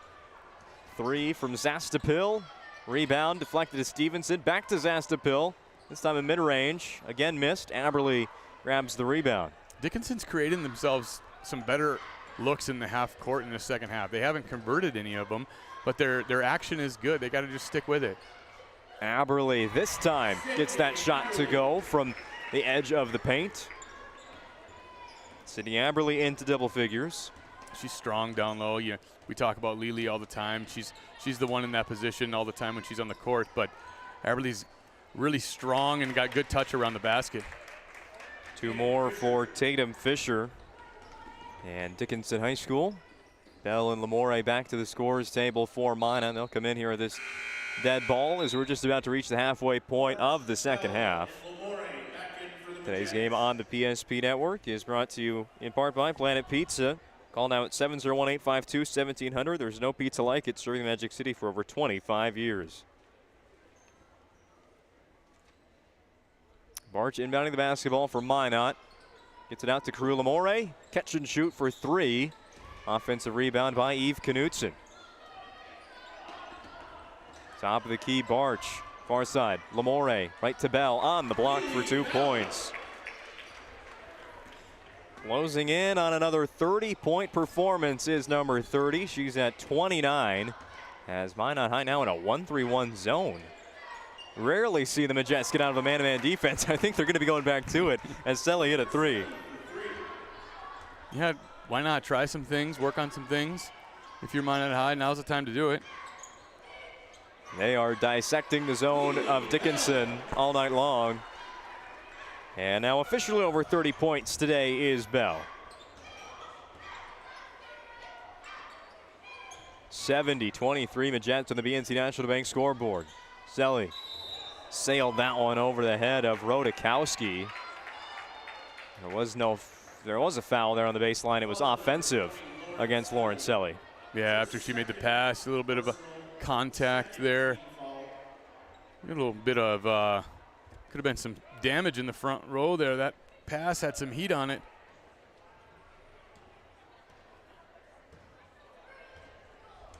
Looks like the running clock will be in place now for the rest of the game. A 47-point Minot lead. What's the rule on that? How many? I tried to figure that out in the Minot High Minot North game, and it seemed like Joe Cattell mentioned it with about 9 minutes to go. I just saw Mitch Lundy make a motion over to the scorer's table to keep it running. So I think it's at some point in the second half that can finally start with a 30-point lead.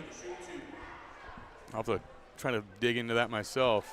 I know in the Division A, Division B, it's a lot easier. It's just second half anytime you have a 30-point lead. Or maybe it's just the fourth quarter there.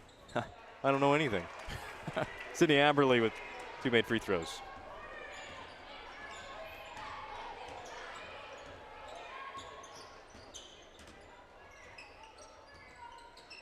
Minot staying in the 1-3-1.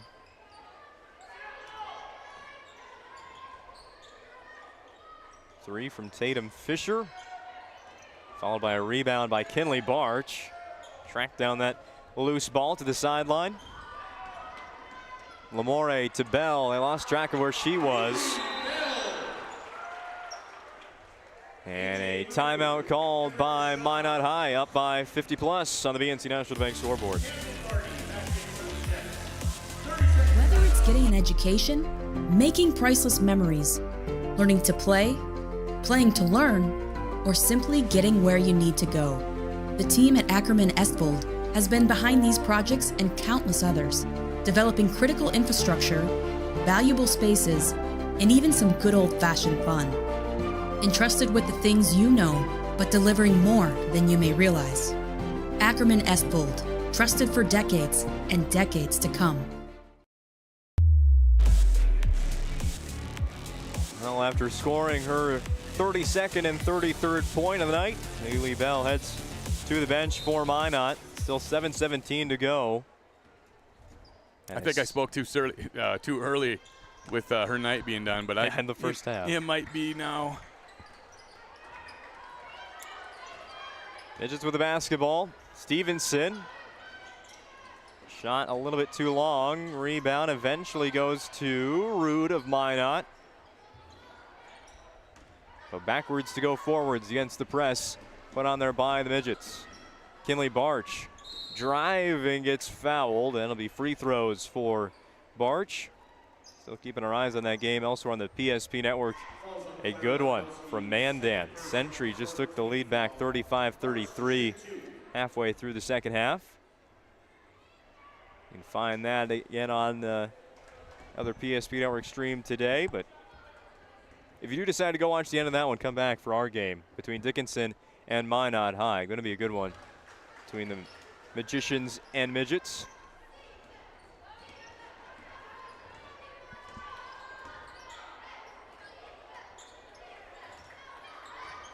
Looks like Minot's sticking in that 1-3-1.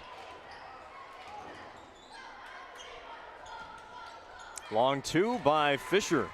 6 points in the game. He's now the second leading scorer for Dickinson behind Lauren Selly's 10 points. Dickinson graduated their lone double-digit score from a year ago. Obviously replaced her with Abby Prowse, but no Abby Prowse today for Dickinson.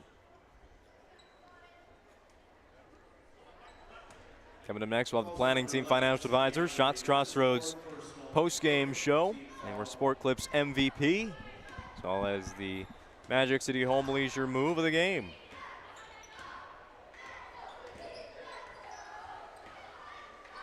.550 and a running clock here in the second half, 75-25 Minot. Two more for Tatum Fisher. How about this debut performance for the 8th grader? Yeah, it's a nice little sign if you're Dickinson. Corner three by Kinley Barch is good. And the lead is back above 50 for Minot. I can't believe they scored 119 points. It seems like they're scoring every time down. Not only did they set the school record for single points in a game, they also set the school record for made threes in a game. They made 20 threes last year against this Dickinson team at home. Barch won't get that one to drop. Aberley, though, offensive rebound. By the way, Tatum Fisher made another basket on the other end for Dickinson. Barch to Vardy. Camden Vardy in the lane. Gives it to Aberley. Nice move there. And gets fouled on the shot. Looks like with this rule, the clock only stops in timeouts and free throws. Learning here.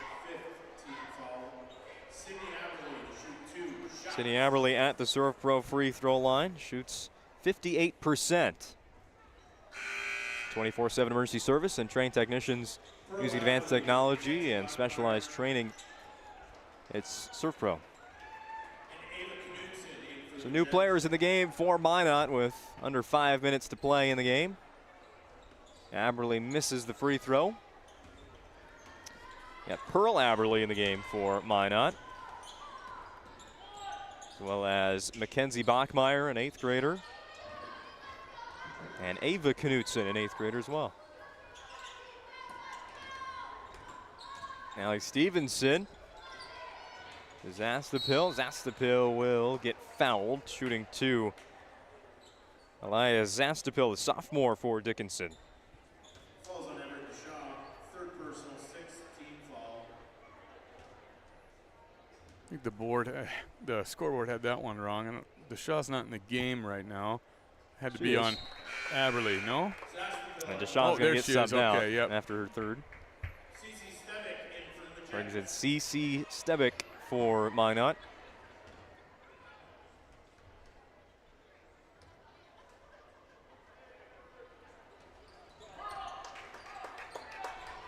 Zastapil makes that second free throw. 78-31, Minot High lead. They will improve to 9-0 on this season. They'll go for a 10-0 start on Friday night against the Century Patriots, who have just one loss at the moment in conference play, pending their result tonight against Mandan. We'll have the coverage of that game on the PSP network starting at 5:30 with a Valvoline Instant Oil Change pregame show. Sydney Aberley, the last starter to be subbed out for Minot. Harper Broderick checks in for the Midgets. Dickinson will fall to 1-8, 0-6 in the WDA. They were tied with Jamestown at 0-5 entering tonight's games, but Jamestown with the lead and Dickinson trailing here. It looks like those standings might just change before the Midgets take the floor again on Thursday against the St. Mary's Saints.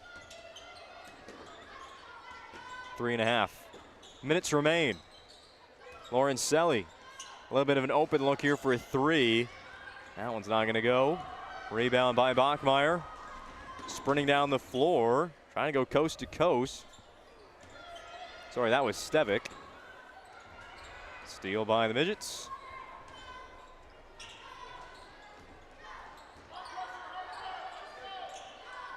Three on the way from Allie Stevenson. Short. Another Stevick rebound. They'll give it up to Broderick. Long two from the corner. That goes behind the backboard. And now a few more players check in for Dickinson.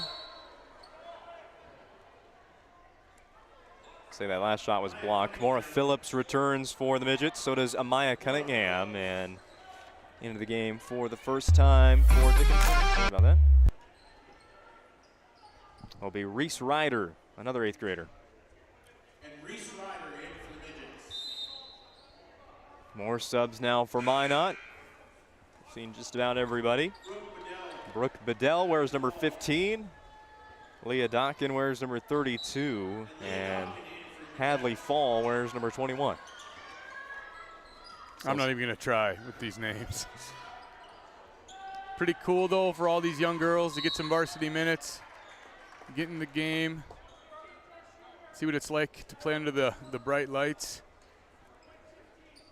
Foul there called against Bedell. Now, there was no JV game that was played because Dickinson only has 10 players today. So these JV players who usually are the first to take the floor here at Magic City Campus Gymnasium. This is their first minutes of today's doubleheader. Something to note.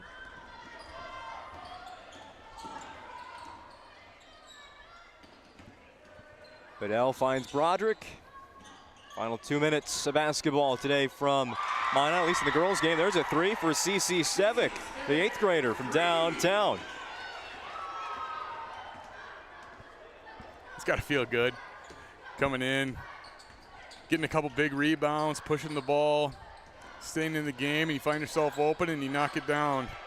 Well, like we said in the varsity boys game against Minot North, had a couple 8th graders on the JV team check in at the very end. Same thing in the girls' game as well, I guess. But we've seen 8th graders play a long time for Minot High before, and those career scoring numbers, those ones matter right there at the end of this game. They count just the same. They count just the same. What grade was Lily in when she made her varsity debut? Was 8th grade. Okay. Fricky was in 7th. Right. There's another three for Minot High. Brooke Bedell, the sophomore, 84-31. She wanted a little part of the action, too, wanted to get in that scorebook. The 9th Majet to score today. There's Ryder for three. Rebound goes to Fall. Final minute now. Still a shot clock for Minot, so a chance to take another shot, add one more into the scoring column. But however, it's a turnover off of the leg of Bedell. Yeah, the shot clock changes things. It changes the game, obviously. But, you know, these end game situations, when the game's out of reach, you don't want to make a turnover, and you got your subs in, and those subs got to shoot instead of just dribbling out the time. I like it. There's a three for Ryder. Reese Ryder. And I believe that's her first varsity points. Some firsts tonight. A steal, 15 seconds to go.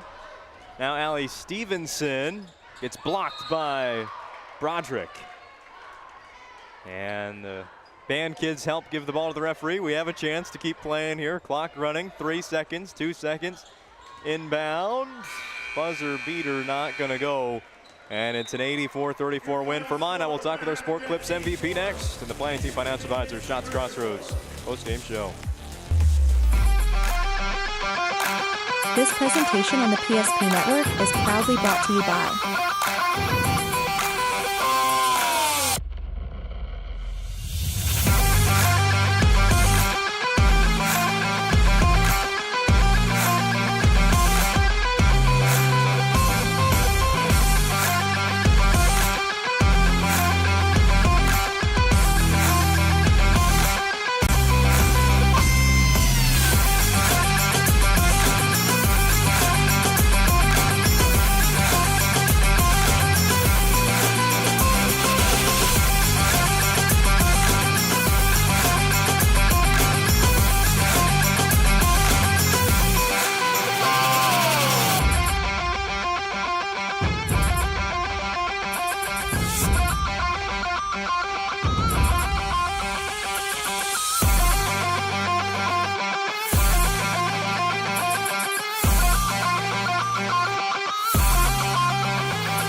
Make sure to like and follow the PSP Network on all social media platforms and hit that subscribe button on YouTube.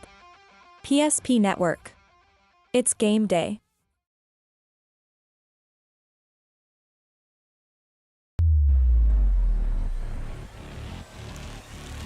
Welcome into our planning team financial advisors, Shots Crossroads post-game show. We're just about to be joined by our Sport Clips MVP here as we start our post-game. Planning team financial advisors, whether you're looking for a full-service financial plan or planning for farm or business succession, Planning Team Financial Advisors is here to help you towards achieving your financial goals. Visit them online at planningteam.com. And Shots Crossroads, your post-game headquarters. Order online at shotscrossroads.com for their delicious menu that includes the famous number 99 T-buses are always welcome. We'll start our post-game show talking with our Sport Clips MVP here, Lily Bell. Earlier on, you got a challenge there from Dickinson. You installed the full court press. And am I right or wrong by saying you guys seem a little more comfortable when the game's a little bit sped up? Yeah, definitely. We came out a little bit slow. We kind of played with their pace, and they called that timeout, and that's something we needed to just regroup and start our press going. Yeah, the defense really led to offense after that, it seemed like. It also got you guys into the full court. I mean, we kind of say it every time, but the ability to look up the floor, you always have somebody down there. How often is that repped? Just like the fast break, it seems like you always know when to go. Yeah, we work on that every day. That's the first thing on the practice plan: layups, fast breaks, everything, finishing. So it doesn't matter who it is. Like, no matter what, we have confidence in everyone on the team that they're going to make that and make that play getting down the court. Looking ahead now to the rest of the week, Century, obviously a massive rivalry for you guys. Two great programs in girls basketball. Just the thoughts going into that one against Century, a really good defensive team. You guys know what you're going to get there. Just talking about Friday night. Yeah, we got to prepare for them, especially their defense, because they're just as good on the defensive end as they are on the offensive end. So we just got to work on their fast pace and just matching it, I think. So that's going to be a good game. All right, Lily, great job today. Thank you for joining us. Our Sport Clips MVP, Lily Bell. We'll be back in just a second in the Planning Team Financial Advisors Shots Crossroads postgame show. Whether you're looking for a full-service financial plan or planning for farm or business succession, Planning Team Financial Advisors is here to help you work toward achieving your financial goals. With locations in Bismarck, Garrison, and Center, our full-service team of professionals are dedicated to helping you work towards achieving your financial goals. Visit us online, planningteam.com. Securities offered through LPL Financial, member of FINRA Civic. Investment advisory services offered through New Edge Advisors LLC, a registered investment advisor. New Edge Advisors LLC and Planning Team Financial Advisors are separate entities from LPL Financial.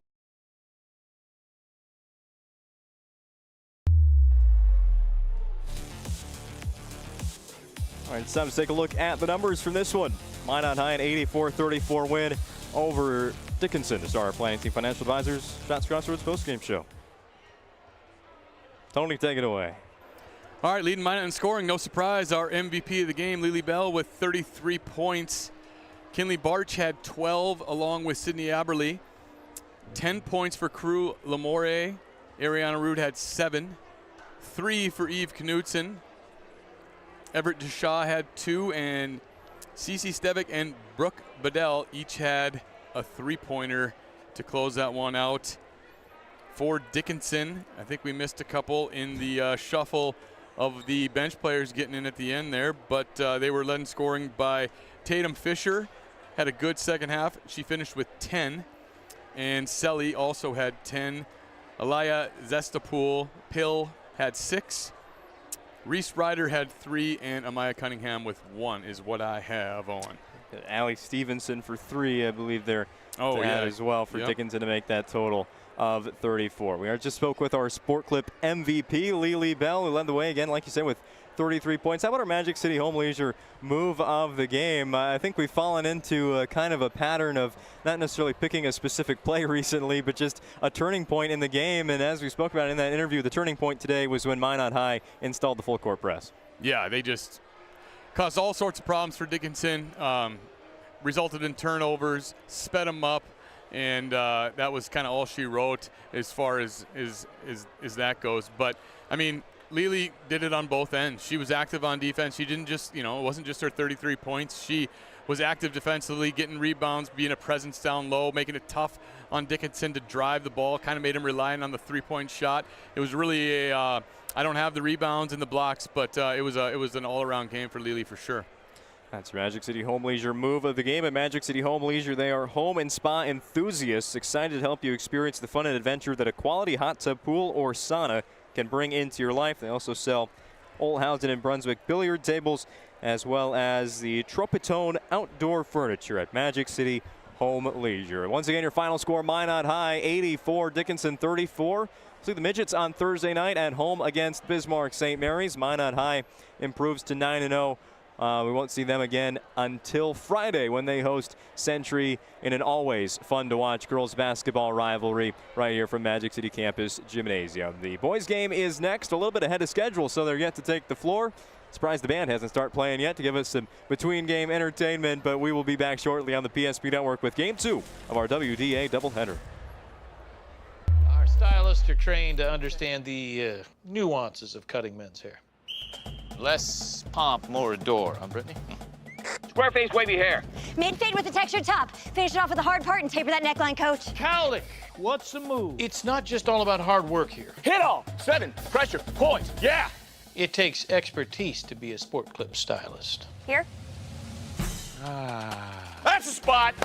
Right there, huh? Sport Clips, the pros in men's hair. Whether you're looking for a full-service financial plan or planning for farm or business succession, Planning Team Financial Advisors is here to help you work toward achieving your financial goals. With locations in Bismarck, Garrison, and Center, our full-service team of professionals are dedicated to helping you work towards achieving your financial goals. Visit us online, planningteam.com. Securities offered through LPL Financial, member of FINRA Civic. Investment advisory services offered through New Edge Advisors LLC, a registered investment advisor. New Edge Advisors LLC and Planning Team Financial Advisors are separate entities from LPL Financial.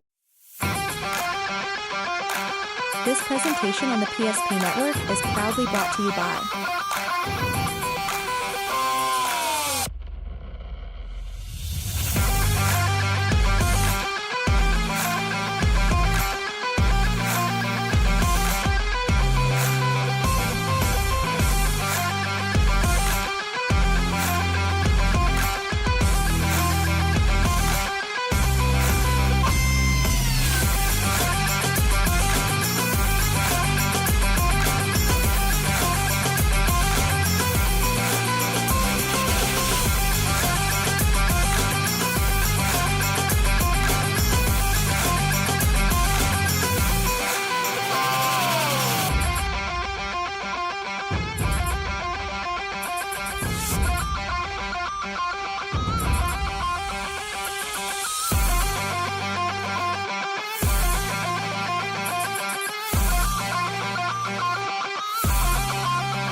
Make sure to like and follow the PSP Network on all social media platforms and hit that subscribe button on YouTube.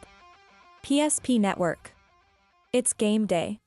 At Shots Crossroads, we make 8 gallons of homemade ranch dressing every day. So you can smother your dinner salad with it, dip those crispy golden French fries in it, and dunk your breaded chicken strips. You can even cover your... Wait, no. You can't put ranch on steak. Or can you? Shots Crossroads. Don't forget the ranch.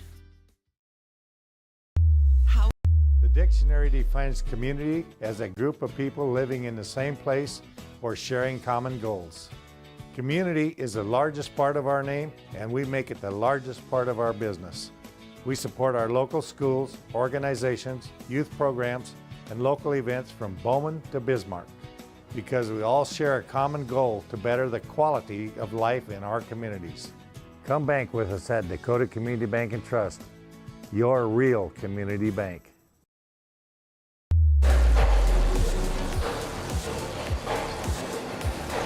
Time to get set for our second game of this WDA doubleheader on the PSP Network with the Valvoline Instant Oil Change pregame show. Timely services that won't slow you down and no appointment needed. It's a stay in your car, drive through oil change. It'll take about 15 minutes at any of their locations in Minot or Bismarck. Find them online at VIOC.com. That's Valvoline Instant Oil Change. Well, we just saw in the girls' game, they were missing quite a few members of that regular varsity rotation. Had just 10 players show up today in Minot. Had to cancel the JV game. There's quite the flu bug going around Dickinson this week. And the Dickinson Midgets boys basketball team also affected, not so severely, but they are without one of their top players, Dylan Glosser, the junior guard who's scoring 10 points tonight. Also Ethan Luna, he'll be missing from the lineup this evening, and that's a big hit for Dickinson, a team that really revolves around scoring the basketball, and Glosser's the one that puts that offense into motion.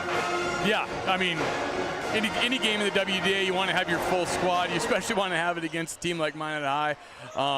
We were wondering about what was going on with the girls' game. A couple of the names we had written down weren't suited up, didn't seem like they made the trip, and we figured it out at in between these games. Like you said, the flu bug, not something that you want to see, but better now, I guess, than early March and come tournament time. Let's set up the matchup here, looking at the WDA standings, brought to you by Trusted Tire and Auto, heading into tonight's matchups. The girls had 2 undefeated teams at the moment. The boys have 3. Century, with a double counter win over Minot North, is essentially in first place all alone at 6-0. But Minot and Mandan both undefeated. Obviously, Century and Mandan play each other later tonight, so that will change. Minot High has the opportunity to take over first place tonight. Yeah, it's the standings, still this early in the year, they don't mean a whole lot, but the more room you can make for yourself in the standings, the easier the later part of the season gets, and I'm sure that's what Minot's looking to do. As for Dickinson, they started out the season strong with 4 wins in their first 4 games. However, recently they are 1-3 in their last 4 games with that 1 win coming against Division A Watford City. Now their opponents have been really good. Teams like Legacy and Mandan, they've already played. A game against the Braves was decided by 3 points in Mandan's favor. This is a Dickinson team who's in 6th right now with a below 500 record in the conference, but they are capable of playing well above that 2-3 mark. Yeah, especially with that start that you mentioned earlier. They know they got it in them. You obviously don't want to come to Minot on a 1-3 skid, but that just, you can look at it both ways. It could be an opportunity for Dickinson to come and try to right those last few wrongs. Those are your standings, brought to you by Trusted Tire and Auto. We'll have the rest of our Valvoline Instant Oil Change pregame show next on the PSP Network. This presentation on the PSP Network is proudly brought to you by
Make sure to like and follow the PSP Network on all social media platforms and hit that subscribe button on YouTube. PSP Network. It's game day. We often think of frontiers as pages in a history book, a time gone by. But even in this modern world, there are new frontiers to conquer. Whether you're tending the land to grow a better tomorrow or growing a business for new opportunities, the work you do powers the world. Exploring the frontier means stepping forward, shaping the future for yourself and for those around you. First International Bank and Trust, helping you live first, one step at a time. We're back to the Valvoline Instant Oil Change pregame show. 5-3 Dickinson taking on 8-0 Minot High. It's the #1 ranked Magicians on the floor against Dickinson, who's been in the rankings once this year at tie for 5th with Fargo Davies, but currently occupying a receiving votes position. Here are the top 5 brought to you by Jerome's Collision Center. According to the North Dakota Associated Press Sportscasters and Sports Writers Association, Minot High sharing first place votes with Bismarck Century, Mandan at 3rd, Legacy in 4th, and Fargo Davies is in 5th. We're talking about the scoring ability of Dickinson. The only player to score 20 or more points against this Minot High defense this year is, of course, the great Mason Claybo of Fargo Davies, who had 38. Dickinson, a team that usually has somebody score 20 a night. They're going to need it today against Minot High. Yeah, they're going to need it, and they're going to be down one of their better players. It's not going to make anything any easier for them. I'm looking at those standings in the state. A lot of WDA I'm seeing on there, but like you said, Claybo and Davies is going to be a problem for anybody. Now we talk a little bit more about today's game with the Planet Pizza player to watch, serving Minot for over 25 years, calling out 701. 852-1700. There's no pizza like it at Planet Pizza. Your Planet Pizza players to watch here for game number 2 for Dickinson High School. It will be Nolan Widener, and look at his numbers in conference games this season. 17 points, 10 steals offensively and defensively. He seems to be the leader for the Midgets, at least here in the most recent weeks. Yeah, shoots the ball really well, 46% from the field, averaging 16 points. Obviously, probably going to be looking to have the offense go through him a little bit more tonight against Minot High. Yeah, especially when so much of the attention early in the season has gone to Boston Cranston, who made just shy of 73s a year ago for the Midgets. Nolan Widener has stepped up in his senior campaign. For Minot High School, though, Peyton Shell, he has gone from, in just 1 week, a 20-point per game score to 27.6, thanks to back-to-back 30-point performances against Jamestown and Minot North. There is no player playing better right now in the WDA than Peyton Shell. I mean, he's got it all. Obviously his shot is what creates everything for him. You got to close on him. If he's open, he's going to knock it down. But he's got the ability to finish. You've seen him drive to the basket. He can dunk the ball. He's sneaky long. He's basically got everything you want at this level of basketball. Those are your Planet Pizza players to watch today. Ahead of our match between Dickinson and Minot. Here's still what's to come this week on the PSP Network. Just getting started with our coverage of high school basketball and high school wrestling this week. We mentioned the Division B games earlier today. How about those Division AA games we have for you? From Dickinson on Thursday night, from Williston on Friday night, expanding our reach here at the PSP Network to those markets. 2 doubleheaders from the Magic City on Friday night as Bismarck High and Century come to town. And then that wraps it up for AA coverage this week on the PSP Network. 21 games for you to view for free on the PSP Network. I think we just made your plans for you, except for Wednesday. For free. For free. Yes. In this economy, doing God's work here at PSP, that's for sure. We'll be back on our Valvoline Instant Oil Change pregame show next.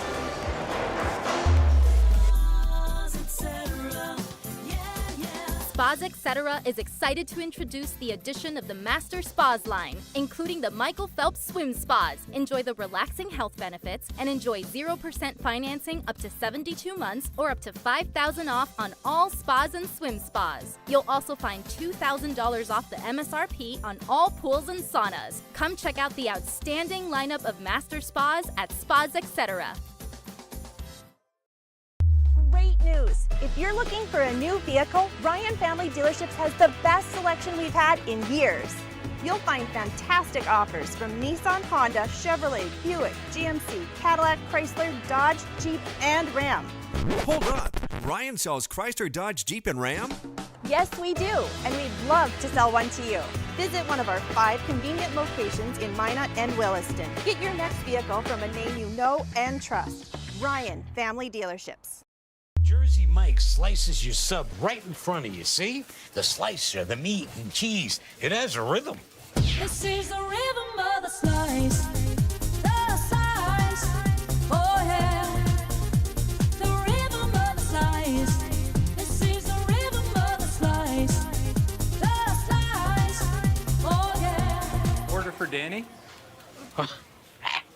Sliced right in front of you. It's a Jersey Mike's thing. A sub above. Meet Gary. Gary is an ordinary guy, but right now Gary has car trouble. Gary doesn't know about magic towing. Don't be like Gary. Remember the name and the number. It's Magic Towing. We are here to help 24/7. Magic Towing in Western North Dakota. Don't be like Gary. Remember the name and the number. It's Magic Towing. For decades, Nodak Insurance Company has been serving our state's residents in good times and challenging times. We come together for the greater good, from simple acts of kindness to company-wide efforts that make a difference in our community.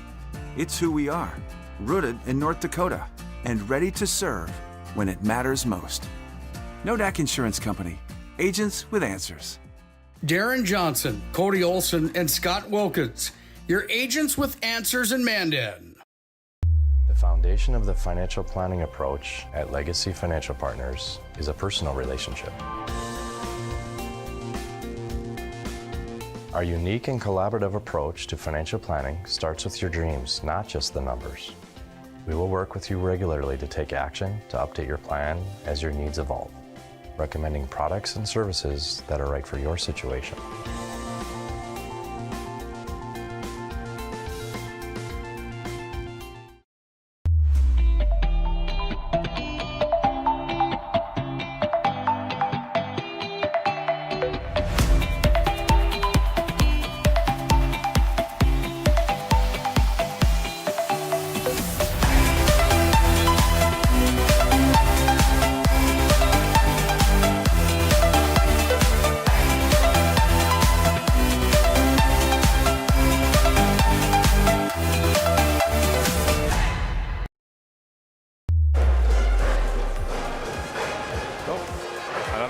This is the Valvoline Instant Oil Change pregame show.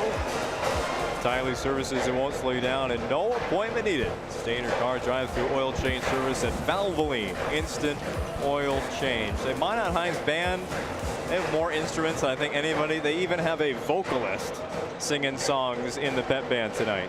Talk about the basketball evolving, the three-point shot, all these guys from Minot High being able to dunk.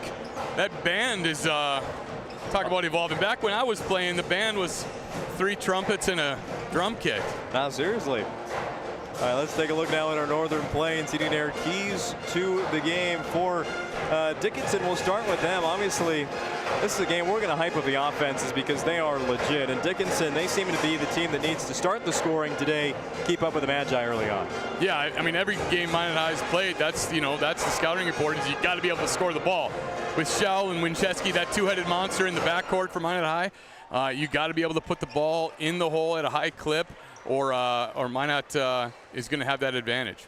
And for Minot High, they need to stop the ball. Dickinson is a team that works very fast in their offensive operation, whether it's off a made shot or a rebound. Expect the midgets to fly down the floor. Minot High, the first responsibility, no matter who it is, just like they teach it, stop the ball first. Stop the basketball. I mean, the higher level in basketball you go, it seems to get more complicated, but it's actually, it might get more simple. You got to stop the basketball. You got to try to make Dickinson pull up, get into the half-court set, and then use your size and athleticism that way. You know, we did a game earlier this year between Mandan and Bismarck High. I think it was in the third week of the season. And obviously knowing the history there of Mandan and Bismarck, at least recently, we expected a game that was like 90 to 80. We ended up getting a game in the 60s. We're hyping it up kind of the same today between Dickinson and Minot, two teams that, when you add up their points per game scored and allowed, are right at about 140 combined. I'm not sure we're going to see another letdown today, but maybe I'm wrong and the defenses take shape. Yeah, I mean, every game is different. Every game you come out, and some guys got it going, some guys don't. Yeah, it's just going to be a matter of who's going to be able to impose their will on the offensive side of things first and try to sustain it. Those are your Northern Plains Heating and Air keys to the game with over 25 years of experience as your heating and air experts and a factory authorized dealer for AeroSeal. There's no other choice to seal your heating and air game than Northern Plains. Find them online at northern-plains.com. Also want to thank another sponsor of ours on the PSP Network, Prestwich Orthodontics, specializing in braces and Invisalign for all ages. They offer 0% financing and free consultations, virtual or in office. Enjoy professional treatment in a fun, relaxed atmosphere. Check them out at minotbraces.com. A long Valvoline Instant Oil Change pregame show here from the Magic City Campus Gymnasium. We will return with a few more notes before we get to tip-off here on the PSP Network. Property owners in Bismarck and Minot seek transformation. ServPro's construction program brings both vision and precision. From that very first hammer strike to the final touch of paint, our dedication remains unwavering. It's not just about remodeling, it's about legacy. In Minot and Bismarck, ServPro is your partner in transformation. We don't just build back, we elevate every space.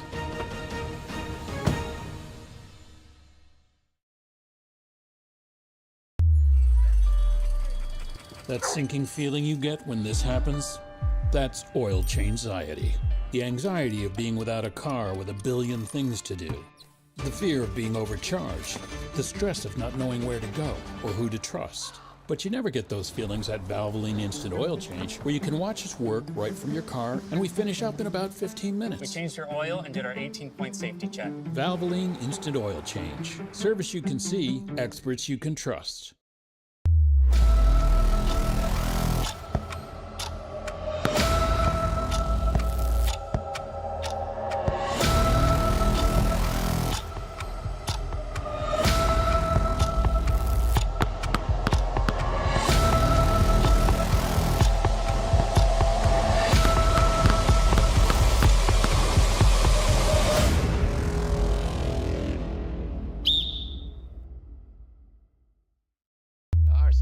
Are trained to understand the nuances of cutting men's hair. Less pomp, more adore, huh, Brittany? Square face wavy hair. Mid-fade with a textured top. Finish it off with a hard part and taper that neckline, coach. Cowlick, what's the move? It's not just all about hard work here. Hit all. 7. Pressure. Points. Yeah. It takes expertise to be a sport clip stylist. Here? That's the spot. Right there, huh? Sport Clips, the pros in men's hair. Today, we deliver more wonderful birthdays at Trinity Health Family Birth Center. We offer all new private, family-centered suites. Our maternity team provides more personalized support, advanced care, and the reassurances of a NICU and a neonatologist on staff. Take a virtual tour at trinityhealth.org/Family Birth Center. Trinity Health, making more possible. We often think of frontiers as pages in a history book, a time gone by. But even in this modern world, there are new frontiers to conquer. Whether you're tending the land to grow a better tomorrow or growing a business for new opportunities, the work you do powers the world. Exploring the frontier means stepping forward, shaping the future for yourself and for those around you. First International Bank and Trust, helping you live first, one step at a time.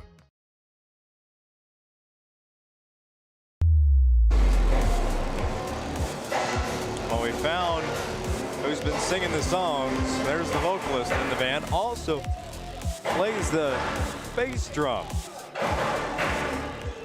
Dickinson and Minot High coming up next year on the PSP Network. It's a story we tell every time these teams play, but Dean Winchesky started out his head coaching days at Dickinson and Actually, his son, Eric Winchesky, he's going to be going to play college basketball in Dickinson. The connections are continuing to grow between the Wincheskys and the Queen City Dickinson.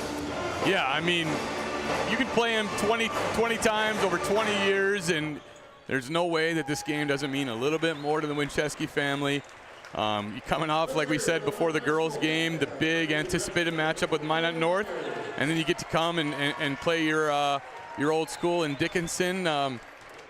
It's a good way to keep the season fresh and exciting for these type of matchups. That's all the little storylines. That's kind of what makes this thing go. Is there's probably another bunch of little storylines between all the different players and coaches throughout the conferences that make everybody want to win every game they play. Yeah, you're talking about that Minot North game from a week ago and kind of the anticipation that went into that one. I think most people would agree that Minot High probably could have seen them as big favorites, but the way Minot High went into that building and walked away with not just wins, but no doubt about it wins. The girls win by 50, the boys win by 40, and I mean, Minot High had business to take care of on Friday night. I mean, I think a win like that kind of just sets them up, even both teams being at undefeated starts, sets them up on a bit clearer path. I think they just found a lot of energy and a lot to take away from those wins. Yeah, if you're Minot High, you couldn't have asked for a better outcome after that night on the north side of town. You know, they're the better team. They're the more established team, obviously. But you still got to play the game, and things can happen. Minot High in the boys' game, or Minot North, excuse me, hung around a little bit probably longer than Minot High wanted to. But yeah, that's a nice little boost going into this home stretch of the season. We're now going to meet the starting lineups for both teams. Dickinson's head coach Dan Glauser in his 10th season leading the Midgets, off to a 5-3 start to the season. 2-3 currently in conference play, coming off a loss at home against Mandan, 87-90. High scoring to say the least. Dickinson, again, that was a 3-point margin there last year. In games decided by less than 5, went 4-3, so you get in a close game, and Dickinson usually comes out on top. Yeah, clutch games, you know, games that are decided by under 10 points.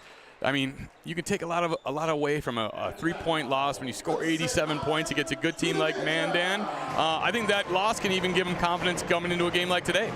Yeah, against Mandan, a team that has been one of the best in the WDA so far this season. They haven't lost to anybody yet. Dickinson got them at home, but the game just got away from them. That first guy out of the paper there for Minot High, the new starter. Another thing we should mention, Minot High's without their starting point guard today. Fisher Johnson injured his left knee in that game against Minot North, crashing into the wall. The new starter is Cale Workman for Minot High School. You lose your point guard, it's essentially losing your quarterback in the National Football League, isn't it? Yeah, well, fortunately for Minot High, Eric Winchesky is plays the 2, but could play point for anybody in the state, and I'm sure Workman's going to take advantage of his opportunity, and he's more than capable. All right, it's time to play basketball again here in the Magic City Campus Gymnasium. The Dickinson in the road black jerseys, orange trim. Orange numbers and letters outlined in white. Minot High will start from left to right on your screen today. And the home white jerseys, maroon numbers and letters outlined in gold. That band, man, changes things. It's louder every night. Bryce is missing out. He really is. Winchesky, Schaefer, Bedell, Shell, and Workman, the starting 5 for Minot. And for Dickinson today, it'll be Cameron Wolf, Nolan Weiner, Boston Cranston, Nathan Stevenson, and Tatum Bullinger. Schaefer versus Wolf in the center circle, and we are underway with high school basketball on the PSP Network. Minot High with it first. Shell finds Schaefer in the corner. 3-ball is out. Rebound by Nolan Widener, the senior. There you see the tempo that Dickinson plays with. It is fast up the court on an inbounds or a rebound. Baseline drive by Nathan Stevenson, trying to pass it out of the middle there. It's stolen by Shell over to Winchesky. Right-handed layup is good. We're not going to have much time to breathe today. No, I'm going to struggle to keep this scorebook clean. Really good job by Shell getting his hands in the passing lanes, creating that turnover. Handoff goes to Boston Cranston, the only returning all-region selection for Dickinson. Widener, his first shot is missed. A rebound goes down to Shell, and already he's filling the stat sheet. Wincheski, a missed layup, went up on the right side with the left hand. Yeah, it was kind of awkward there. I think he could have laid that up with his right. Ball lost out of bounds. Last touch by the Magicians. Ball will stay with Dickinson. Talking about Shell with all the stats and accolades he's going to be continuing to get this season. Had a double-double against Minot North. 34 points, 10 rebounds against the Sentinels. Yeah, we just saw Lily Bell put up 33. That's a lot of points. 3 is good for Tatum Bollinger, and Dickinson leads 3-2. The three-point shooting ability of these teams is some of the best in all of the West region. Minot High is the only team in the conference shooting above 40% from beyond the arc. And it's not just the guards who really aren't small guards compared to the rest of the conference in Wincheski and Shell. It's also guys like Grayson Schaefer shooting over 40% from 3. Yeah, that doesn't get enough pub.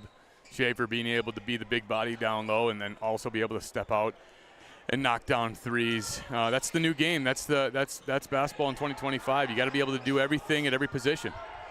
Weiner against Schaefer, rises over the 6'6" forward for Minot High, and it's 5-2 Midgets. Yeah, good start for Dickinson here, not being sped up by Minot High's defense.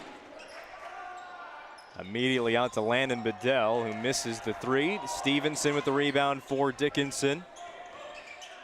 He'll set up the play for the Midgets. Catch and shoot long 3 by Wolf is off the mark. Winchester grabs the rebound, and he's quickly down the floor to Grayson Schaefer. An early dunk again to get this place buzzing. Yeah, that's all Minot needs, is something like that to get him going, to realize that the game has started and we're off and running with the first dunk. I had 3 dunks in the first 6 minutes against Minot North on Friday night. Stevenson almost lost the basketball, keeps it, and it ends up in 3 points for the Midgets. A 3 there for Tatum Bollinger. Another good-looking stroke, no hesitation, confidence, knocks another one down. High pass from Wincheski looking for Peyton Shell, and obviously Minot High's had the ball a couple of times, but the one guy that hasn't touched the basketball almost at all is Peyton Shell. Yeah, just on the defensive side. A couple uncharacteristic turnovers in the early going here from Minot. See if they can settle down on offense. 8-4 Dickinson on the BNC National Bank scoreboard. Locations in North Dakota, Minnesota, and Arizona. Find them online at bnc.bank. Looking for Wolf. It was a little bit off target. Wincheski the steal. Finds Workman. Back to the top of the key, and Peyton Shell going one-on-one with number 1. Nolan Weiner has it stolen by Wolf of Dickinson. Another turnover. Bounce pass to Nathan Stevenson. 10-4 Dickinson lead on the road. Yeah, really good start for Dickinson. You couldn't ask for anything better than this. See if they can sustain it here. Workman drew the double team. They get around the three-point line to Eric Wincheski. And we have a timeout called by Minot High. They're going to bring in a couple of subs when we return on the PSP Network. Being in business for over 25 years, we've learned a lot about why local matters. Unlike those guys, we take pride in our work and back our tires with our Plus Plan guarantee to get the most out of your tire's lifespan. Are the tires the same size on all the sides? We strive to provide great value to our guests and lowest prices guaranteed. That's not good. Stop at a trusted tire and auto and get a set of tires from people you know and trust, and will even match those guys.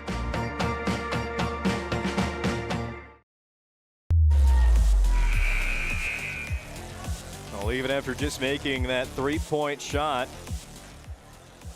The message there in the timeout from what I could kind of gather all the way up here, the defense needs to get figured out for Minot High after giving up 10 early points. Yeah, come out a little bit flat defensively, and I don't think that's going to last very long after that early timeout. Jalen Gunville checked into the game for Minot. Pass. Stevenson for 2, 12-7 Dickinson. Into the game for the Midgets for the first time today, senior guard Jack Hammond. Near side to Schaefer.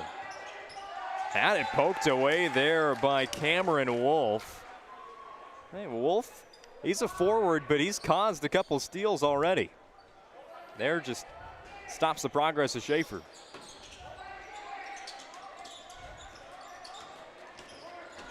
Winchesky jump stop, back out to Grayson Schaefer. He'll put the ball on the court. Skip pass back to Winchesky, hit the arm of Hammond. Just Winchesky and Schaefer playing catch right now. With Peyton Shell on the bench, there's Landon Bedell, finds the basketball in a bucket. Good patience by Minot High there. Didn't get in a hurry. And Bedell with a layup. Out to Stevenson. He drives into the lane. Offensive foul against Nathan Stevenson. Here it is again on the Ryan Family Dealerships replay. Got past Bedell. And it's exactly who you would guess taking the charge there, Eric Winchesky. Yep, coach's kid putting his body on the line. Didn't go for the Euro step there and guessed right and took the charge. Peyton Shell does return for Minot High onto the floor after a quick break on the bench. It's Dickinson in the lead, 12-9. We've played just about 5 minutes of basketball today for the Magic City Campus Gymnasium. Schaefer swings it out to Peyton Shell. 3-ball on the way, no good. Looking for the tie. Cranston the rebound. Finds Hammond up the court. Newly into the game and putting up a shot was Jordan Daychild. Bedell with the basketball again. Jalen Gunville, he's really become that, obviously with the change in rotation, he has been kind of the sixth man all season long. Can't leave Peyton Shell that wide open. We're tied at 12. Yeah, that looked good off of his hand. Way too wide open for as good of a player as he is.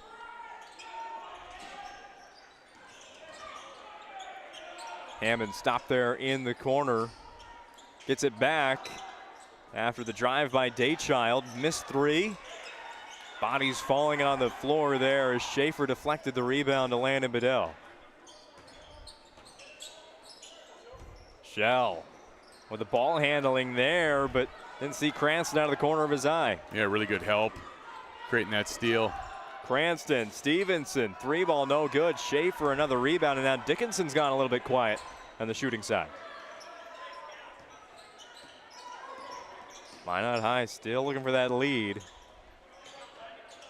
They were up 2-0, but it's been Dickinson so far until Peyton Shell scores his 5th point in a row. Yeah, really good cut there.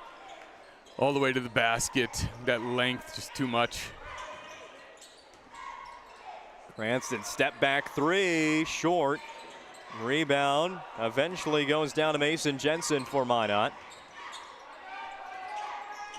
Jensen finds Shell. Hand off to Schaefer. Back to Shell after the ball screen. Peyton Shell heating up. That's why you don't want to leave a kid like that open. He sees one drop, and that's all it takes to get that hot hand going. Here goes Cranston again. Repeat what we said in the pregame show. Dickinson down a starter today, and Dylan Glauser scores what on a high-scoring team like Dickinson is just 10 points per game, but also in there to move the basketball, get assists. Very big part of the offense and defensive side for the Midgets. Ooh, really. Winchesky and one. Shell. Yeah, I screwed you up there, but that was kind of a delayed whistle. Got smacked right in the face and was able to finish that little mid-range floater. That is a high degree of difficulty. Saw it again on the Ryan Family Dealerships replay. For 50 years, Ryan's been a trusted name for car buyers in western North Dakota. Drop their entire inventory at driveryan.com. And before Shell's free throw attempt, we'll get a First International Bank and Trust timeout by Dickinson. It's the Magicians up 7. Our stylists are trained to understand the nuances of cutting men's hair. Less pomp, more adore, huh, Brittany? Square face wavy hair. Mid-fade with a textured top. Finish it off with the hard part and taper that neckline, coach. Cowlick, what's the move? It's not just all about hard work here. Hit all. 7. Pressure. Points. Yeah. It takes expertise to be a sport clip stylist. Here? That's the spot. Right there, huh? Sport Clips, the pros in men's hair. When property owners in Bismarck and Minot seek transformation, ServPro's construction program brings both vision and precision. From that very first hammer strike to the final touch of paint, our dedication remains unwavering. It's not just about remodeling. It's about legacy, In Minot and Bismarck, ServPro is your partner in transformation. We don't just build back, we elevate every space.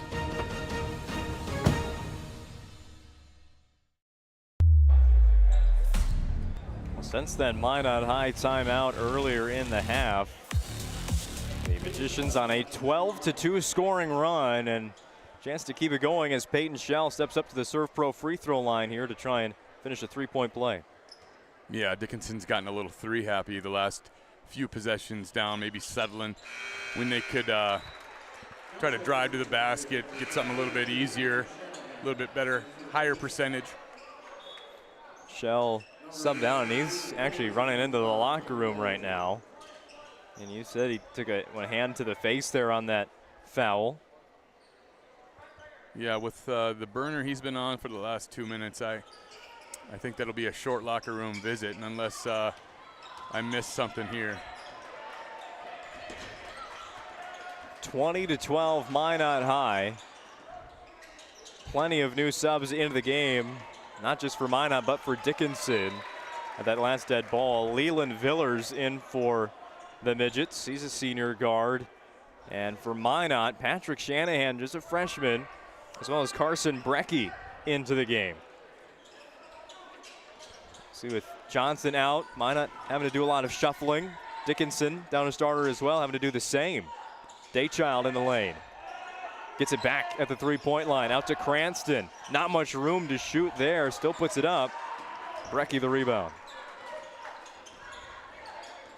Nolan Widener heads back to the scorer's table for Dickinson. He'll come in at the next dead ball. Oh, Winchesky crosses up the defense, and a foul is called. This is a Ryan Family Dealership replay right here. Just a missed shot. Dropped him. Yeah, those highlight crossovers, and you always want to make sure you try to make it so so that play makes the actual highlight tape. But next best thing, get to the free throw line. A miss there by Eric Winchesky. Shoots 69.2% at the ServPro free throw line this season. 24/7 emergency service and trained technicians using advanced technology and specializing in fire and water cleanup and restoration at ServPro.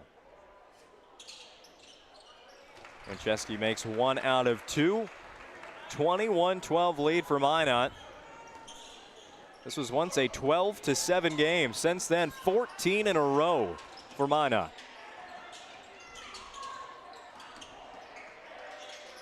Yeah, sometimes making a couple early threes can kind of work against you later on. Get a little three happy. That's a good job by Dickinson. Just kind of saying, I'm gonna get to the basket, at least get closer to the basket and draw a foul. Foul called there on Patrick Shanahan of Minot. That's the Magi's first team foul. Widener, who inbounded the basketball there to Bollinger, gets it back and knocks down a three. That ends a long scoring drought for Dickinson. Yeah, it's a big shot for Dickinson. Much needed. Shanahan lost his footing and then fell out of bounds on the ball. Yeah, I think he wanted a foul there. I mean, one of those could have gone either way in basketball. If your feet get tangled up and you're the ball handler, I guess it's supposed to be a foul, but I got that break. Peyton Shell does return to the bench for Minot High after some time in the locker room.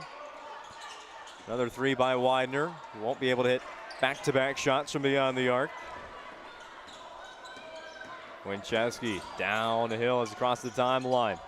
Out to Workman into the lane. Nice touch there off the glass. Really good patience, not settling for the three. 23-15 Minot on the BNC National Bank scoreboard.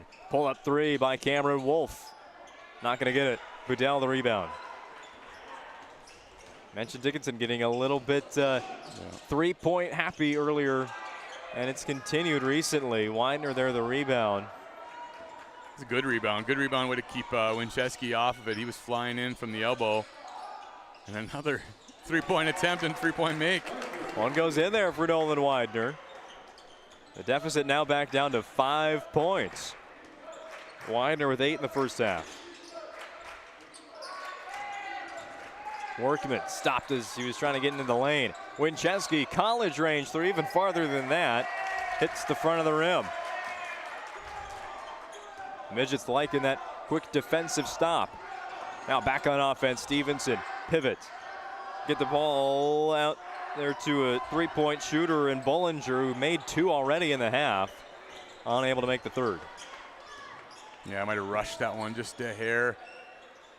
Another, I wish I was keeping track of the attempted threes for both teams at this point. Foul will be called against Bollinger. Just had an arm there on Workman as Workman was trying to get into the lane. Jensen and Gunville back for Minot. Cranston and Daychild for Dickinson returns to the court.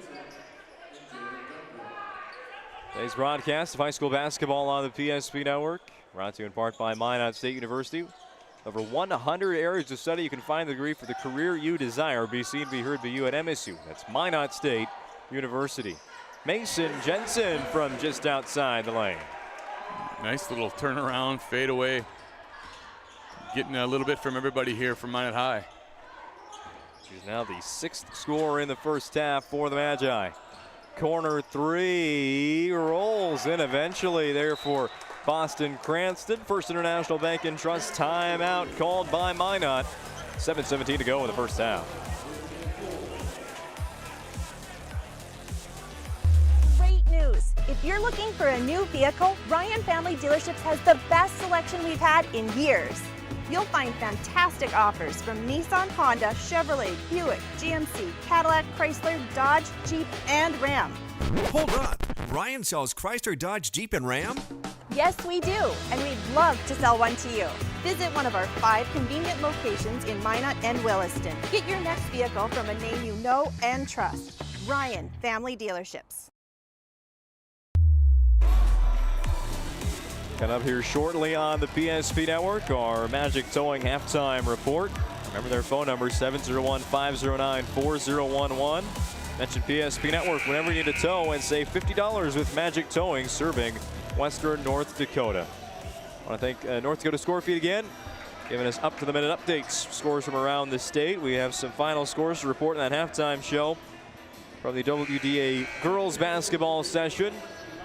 A really good one from Mandan with a nice finish for the home team, not to give away too much. You can catch that boys game also on the PSP Network. If you're not satisfied with how this first half has gone, a big start for Dickinson on the road, but Minot High with a 14-0 run is able to take the lead. Landon Bedell whistle there and a foul against Cameron Wolf going for the block. Yeah, good job by Winchesky. Beating his man up the floor, making the defenders help and finding that passing lane and getting Bedell to the free throw line. Bedell makes the first. He's got 3 points in the first half. Besides Shell, when he went on that quick run of 9 consecutive points, nobody else for Minot until now at more than 3.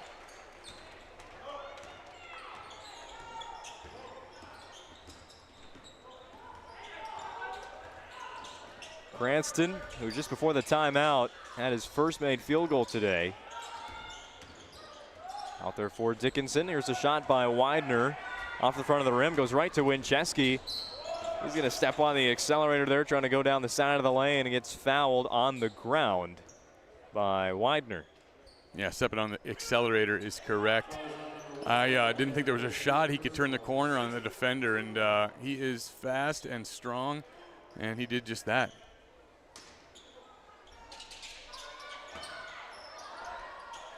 Trying to get the ball to Gunville there. Instead, they go to Winchesky. Working in the lane. Here goes Bedell. Oh, reverse layup there. Couldn't make it. Schaefer able to grab that. I guess we're going to call it a rebound. It wasn't really controlled by anybody, and Bedell eventually finishes with 2 points. Yeah, good job on Minot High, not giving up on the play there. Looked like Dickinson was going to grab that rebound and go the other way, but the two towers, Bedell and Schaefer, kept that alive. Midgets fallen behind by 8 here in the first half. Cranston off the dribble. Outside to Daychild. 3 ball on the way and good for Jordan Daychild. Yeah, every time Minot High gets that lead bumped up to 6, 7, 8, it seems like Dickinson has the answer from the 3-point line. 29-24, Minot on the BNC National Bank scoreboard. Daychild knocked down the pass, couldn't collect the steal. Now Jensen steps up to the elbow, and the rebound goes down to Cameron Wolf. Really good job by Wolf flying in for that board. Cranston, as the defense fell down. Boston Cranston with a big three. It's got to be in the runnings for move of the game so far in the early going here. Name our Magic City Home Leisure move of the game later, way later during our post-game show. Miss there by Winchesky. Dickinson a chance to tie or take the lead. Right up ahead to Wolf. Bedell from behind and one for Cameron Wolf. Watch it again on the Ryan Family Dealerships replay. Just one of those plays I think Bedell is going to regret trying to make. Yeah, I didn't think there was a shot that he could get it up on the glass and make that layup. That was quite the angle and a little bit of English. And just like that, Dickinson's on a 9-0 run. And they are in the lead once again. The first time since it was 12-9 in that first half. Steal in the backcourt to a Widener three. And the lead will stay at one. Now you see a little bit of full court pressure from Dickinson. It was our move of the game in the first game, a turning point when Minot High's girls basketball team put the pressure on. There's a three from Jalen Gunville, and the lead goes back to the Magi. Some good action by both teams. Trading buckets. In the lane. There's 2 points for Leland Villers. Yeah, first two of the game. Nice strong take to his right hand. Ties this game back up. Shell from the free throw line out to Schaefer. Shot fake, got Wolf in the air. Couldn't get by him though. Gunville, how on another one. Yes! Jalen Gunville from downtown, 35-32 Minot. You could tell that ball was going up. The pass was a little errant, a little low to his right. You could tell by the second he touched it, maybe before he touched it, it was going up. Shell blocks that three from Widener. And we've got a foul against the Magi. Here's that last block on the Ryan Family Dealerships replay. Amongst all the offensive highlights we've had in the first half, Shell, the wingspan to get this three. Yeah, he's sneaky long. Those long arms, putting him to good use. Talked about Shell in the pregame show. 27 points per game, your new leading scorer in the West region. A foul before the inbounds against Jalen Gunville of Minot. Fourth team foul against Minot. Dickinson's been called for 6 in the first half, so the Magi will be in the 1-and-1 bonus for the last 4 minutes and 10 seconds. Swing the ball to the near corner. Widener to the baseline. Now back outside the three-point line. Still with the ball in his hand. Flips a pass over to Wolf. Wolf trying to get past Shell. Won't be able to. Now hands the ball off. Ooh, near travel there by Villers. Instead, it's a three-ball attempted by Wolf. And how about the 5'9" guard, Leland Villers, trying to steal that rebound away from Grayson Schaefer, gets called for the foul. Yeah, you said it. He stole that rebound away. I don't think Schaefer jumped as high as he would have if he would have known that he was flying in there and getting that rebound. That's a heck of a job. Inbounds, lobbed and caught by Bollinger. 50-50 ball there. Bollinger going to keep it himself all the way to the rim. Missed it. Second chance for the Midgets. No good by Villers. And Minot High gets out of there somehow without allowing points. Yeah, somehow. Villers just rushed that shot. He could have used the glass there and wants that one back, I'm sure. High skip passes Schaefer, nearly falling out of bounds there. Wolf with the defensive pressure, picks up the loose ball, and just before a travel, a timeout by Dickinson. Cameron Wolf may just have 2 points, but his defense has been his whole game today. The foundation of the financial planning approach at Legacy Financial Partners is a personal relationship. Our unique and collaborative approach to financial planning starts with your dreams, not just the numbers. We will work with you regularly to take action to update your plan as your needs evolve, recommending products and services that are right for your situation.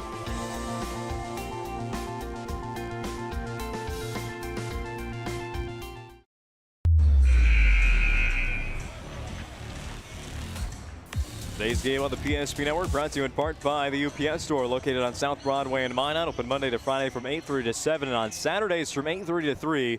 For all your packing and shipping needs, it's the UPS Store. Back to basketball here from Minot. It's the hometown team in the lead, 35-32 on the BNC National Bank scoreboard. Out of the Dickinson timeout. Wolf fakes the handoff. Tries to go right to the basket. There's a block by Bedell, and then he's able to steal it away. Bedell, watch out from behind. Villers creates the turnover. Now Dickinson back across the half-court line to Boston Cranston. Finds Widener.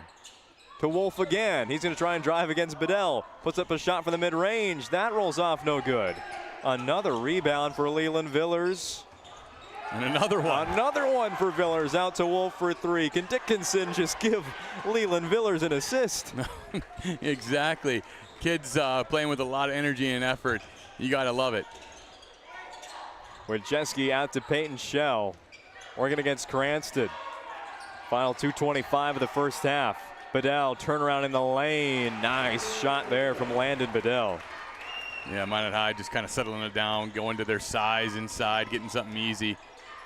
Team that's not settling it down right now, Dickinson, after about 9 seconds came off the shot clock. A missed layup there by Bollinger. Oh, the first half for Landon Bedell. An offensive rebound there, and to keep talking about him, season average for Bedell, 6 points per game. He has 11 before the half today.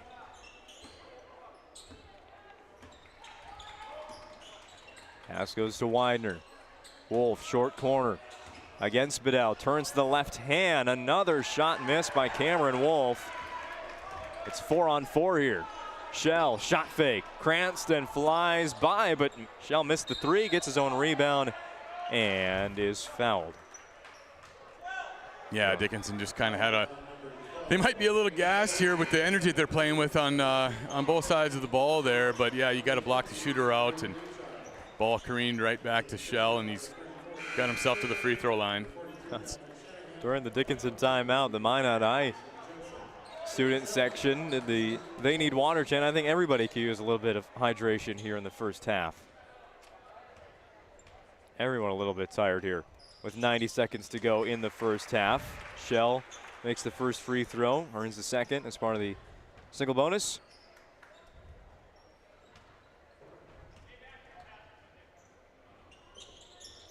(41-32) the new score. Game of runs just like that. Minot High's got himself a comfortable 9-point lead. It's because of missed shots and turnovers recently for Dickinson. More on the missed shots. Patrick Shanahan back in the game for Minot. 3 ball, it's good. Mason Jensen from the corner. Now 4 for 6 from beyond the arc this season. Yeah, if you're going to get Jensen playing like this, they're going to be tough to beat. Daychild makes that tough shot in the lane. Back to a 10-point Minot lead. Under a minute to go, first half. Wincheski stops. 1 foot in the lane, out to Jensen. He's really feeling good after that last make. Offensive rebound by Wincheski. Whoa, high off the glass. And then a steal by Minot as Cranston flew out of bounds. Shell steps into a 3. Shea for the offensive rebound, now waits for the rest of his teammates to catch up. Half-second difference between the shot clock and the game clock. Widener guarding Wincheski almost at the half-court line. Down to 15 seconds. Schaefer near side Eric Wincheski back out to that half-court line. To 10 seconds. Wincheski, Dickinson thinking he traveled there. Shell, jump stop into the lane. Daychild falls down. Offensive rebound for Shell is missed. And then a foul going to be called. Is that just because Daychild was laying on the court? Yeah, I think so. I mean, by the letter of the law. Yeah. He was in the circle. Yeah, and you got to give the offensive player, the shooter, a place to land. It's an awkward call when you see it called, but I think the officials got to make that call. With 7/10 of a second to go in the first half. Peyton Shell makes another free throw. He's into double figures here before halftime. And get this lead all the way up to a game high 14, and he does. So a chance at a long three here before halftime for Dickinson, but Minot puts in a man-to-man full court pressure. Daychild has his shot blocked by Jensen, and we will go to half. Minot ends the first half on a big offensive run, really sparked by their defensive effort. 48-34 at the break. This presentation on the PSP Network is proudly brought to you by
Make sure to like and follow the PSP Network on all social media platforms and hit that subscribe button on YouTube.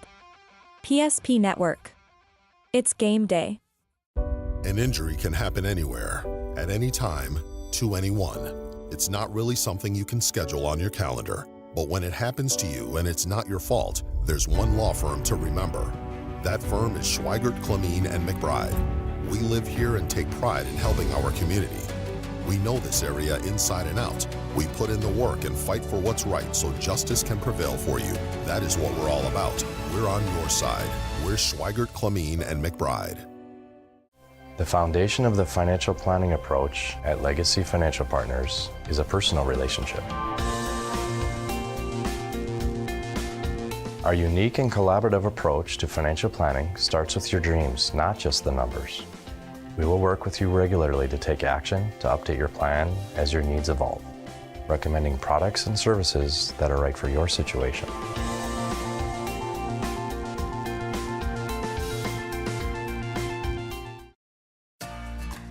For decades, Nodak Insurance Company has been serving our state's residents in good times and challenging times. We come together for the greater good, from simple acts of kindness to company-wide efforts that make a difference in our community. It's who we are, rooted in North Dakota and ready to serve when it matters most.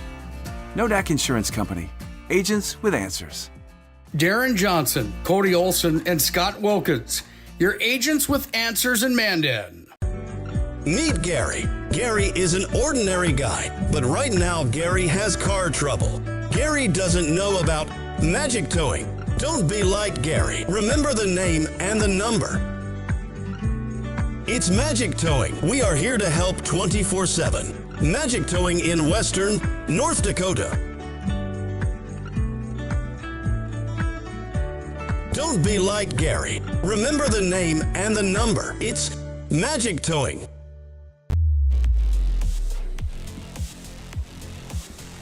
Minot High went on a 14-0 run there in the middle of the first half. They end the first half outscoring Dickinson 11-2 in the final 2 minutes. They have a 14-point lead that really kind of came out of nowhere, it seemed. It was back and forth there after Dickinson closed that gap with about 6 minutes to go, and then the Midgets just couldn't find a made shot there before halftime. Yeah, I mean, I'm watching the game. I'm keeping the box score, and I still don't really understand how it's a 14-point game. Dickinson got a little three happy. If you get three happy and you don't make those threes, it gives the other team, Minot High in this case, an opportunity to get out and transition, those long rebounds. And that's kind of what happened there towards the end of that first half. Just a little three happy for Dickinson, but their energy definitely kept them in the game. Lots of good stuff that they can highlight here at halftime. This is the Magic Towing halftime report. Remember their phone number, 701-509-4011. Whenever you need a tow, there's no job too big or too small for Magic Towing, serving Western North Dakota. How about we take a look at those first half numbers, Tony? Okay, Dickinson, for Dickinson, I should say, Boston Cranston had 6. Nathan Stevenson had 4. Leland Villers had 2, but he was doing everything else. Tatum Bullinger had 6. Jordan Daychild with 5. Cameron Wolf with 3. Another high energy first half. And Nolan Widener had 8. For Minot High, Peyton Shell led the way with 14. Landon Bedell had 11. Eric Winchesky with 8. Jalen Gunville had 2 big threes for 6. Grayson Schaefer had 2.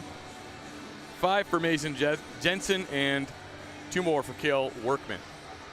Your halftime score, Minot High 48, Dickinson 34 here. Earlier today on the PSP Network for the Magic City Campus Gymnasium, it was the Minot High Majets with an 84-34 win over Dickinson. Other final girls scores from the WDA today. The upset of the night happened in Jamestown. The Blue Jays get their first conference win of the year at home against 4th-ranked Bismarck Legacy, 64-57. St. Mary's with a home win as well over Minot North, 83-67. Bismarck a home win against Williston, 72-54.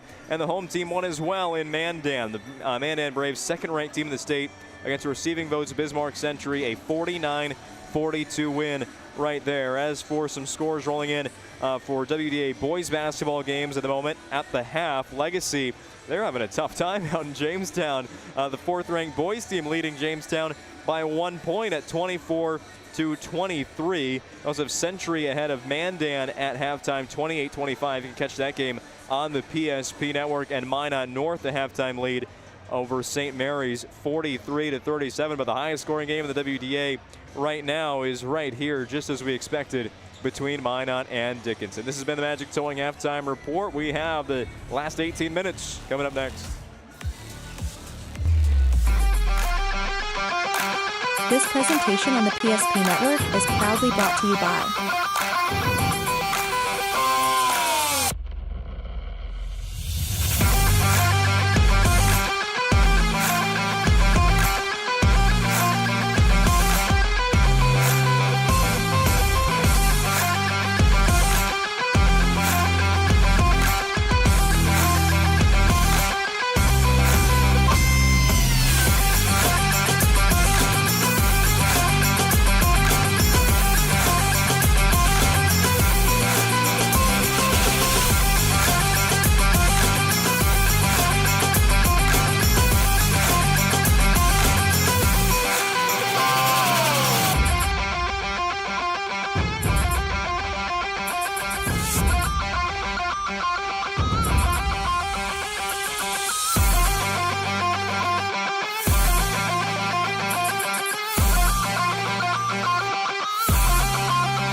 second half of basketball for the Magic City Campus Gymnasium on the PSP Network. Thank you for joining us. And if you wouldn't mind to stay tuned with all of our high school sports coverage this winter, subscribe to the YouTube channel. It's free. And also follow at Network PSP on Facebook and X. Don't miss an upcoming broadcast. We are expanding broadcasts from Dickinson and Williston this week. We'll be in Dickinson on Thursday night as they host St. Mary's. But right now the Midgets trying to come back here in Minot against the Magicians. And an attempt for three there by Tatum. Bollinger hit 2 threes to start the first half. Since then he has been quiet. Yeah, I missed everything on that one. It was a good look too. Used both sides of the floor and just couldn't convert. Workman lost the basketball there. Stevenson with the steal. Nathan Stevenson, left-handed finish there for the sophomore. Yeah, a couple shaky possessions for each team here, or at least one for each to start this second half. See if they can settle down here. Skip pass is picked off. Boston Cranston going the other way for Dickinson against Winchesky.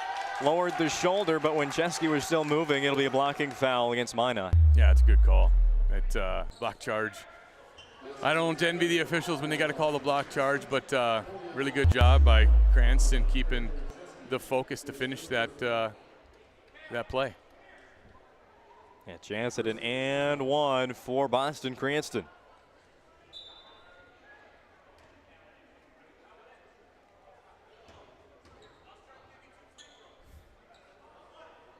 Forgot that he made the basket. Yeah, I don't think he saw it go in. He was ready to give him two, and the players had to let him know the basket counted. 3-point play for Boston Cranston. Now with 9 points today for Dickinson. He's gotten this back to a single-digit game. This time the skip pass is completed from Bedell to Winchesky. Workman with it. Had an open land in Bedell. And even with the defense sliding over eventually, Bedell's able to get the first two for Minot here in the second half. Oh, Cranston just threw that one up in the air, caught it himself. Cameron Wolf from a long ways away, short. Yeah, Minot got lucky there. I think there could have easily been a foul called on the first or second attempt by Cranston, but ball coming back the other way. Carry there against Winchesky. Watch this again on the Ryan Family Dealership Street Play. Obviously setting up the ball screen here, but there was a lane going left here for Eric. Yeah, there was. I think he was just more focused on running the set that they had called. And yeah, I think if he would have exploded to his left there, the seas seemed to part. For over 50 years, Ryan Family Dealerships has been a trusted name for the car buying industry. Check them out at driveryan.com. Minot's making every pass difficult for Dickinson right now. Cranston, he has been the big-time scoring option last season to start this season and to get it going in the second half. Yeah, he's already almost matched his first half total. 5 quick points here. Just what Dickinson needed to get back in this ball game. Played just over 2 minutes of basketball here in the second half. Dickinson outscoring Minot 7-2. Remember, the first half ended with an 11-2 Minot run in the last 2 minutes. Jalen Gunville into the game for the Magi. Shell catches the inbounds pass, and that left Landon Bedell for some reason wide open. Yeah, the curl screen there on the outside. Both defenders went with Shell. I can't blame him with the shooting prowess he has. Boston Cranston out of the half with 8 points, including that 3 to keep Dickinson within 10 points of Minot High.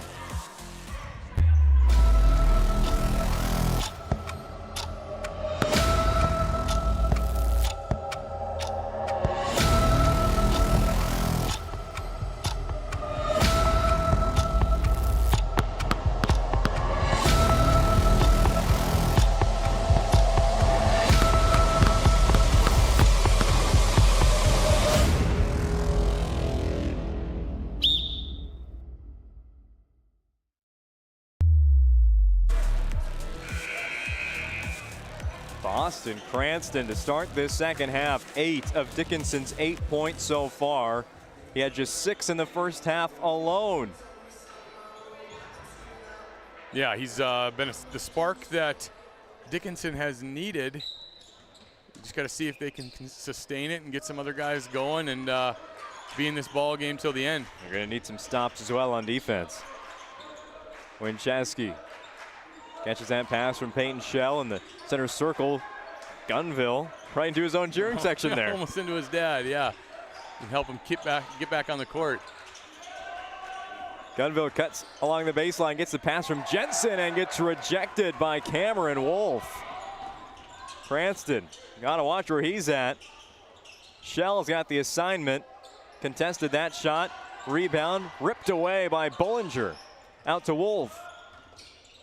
Now Nolan Widener off the bounce. Stevenson offensive rebound. Third chance for Dickinson, and there's going to be a foul. You know, in the football season, I got to cover Dickinson playing up at Sentinel Stadium, and Nathan Stevenson, he might be the youngest guy on this varsity basketball team, is just the lone sophomore on the varsity roster. But John Tuchscher, their head football coach, says he's just a born leader. And again, although he might be the youngest, he just fits right into that leadership role as the lone sophomore. Yeah, he doesn't look like a sophomore. He's really, really well built. He's strong. He's being able to absorb the contact out here. I'm sure he gets that from football. And, yeah, just knocks down 2 free throws. He's got the touch and the strength. 52-46, Minot high in the lead. A 2-score game. Dickinson with the full court pressure there. Minot beats it with a pass up to Jensen. Open Gunville in the corner. Set up his feet, but missed the shot. Cranston's everywhere. Came back for that big rebound. Gets the possession back to the midgets. Wolf caught the pass in the middle of the lane, in the middle of the court, and then went right down into the lane against Schaefer. 2 more for the midgets. Yeah, they came out of halftime on a mission here. A 14-4 run to start the second half. All 4 points for Minot have been scored by Landon Bedell. He's not currently in the game. A foul there against Bullinger. It's a tough one for Dickinson. Not a whole lot of contact there. It was just out of position on the drive. That's his third. Got all of this second half to play. He's got to be able to defend without fouling for the rest of this game. Winchesky picked up his dribble a long ways away from the 3-point line. Keeps the offense moving. Skip from Shell to Winchesky. Bullinger fell down a little bit. Shot hit the side of the backboard. And then right down the floor go the midgets. Widener the missed shot. There's Cranston the offensive rebound for 2. He's Johnny on the spot this first 5 minutes of this half. Everywhere you need him to be.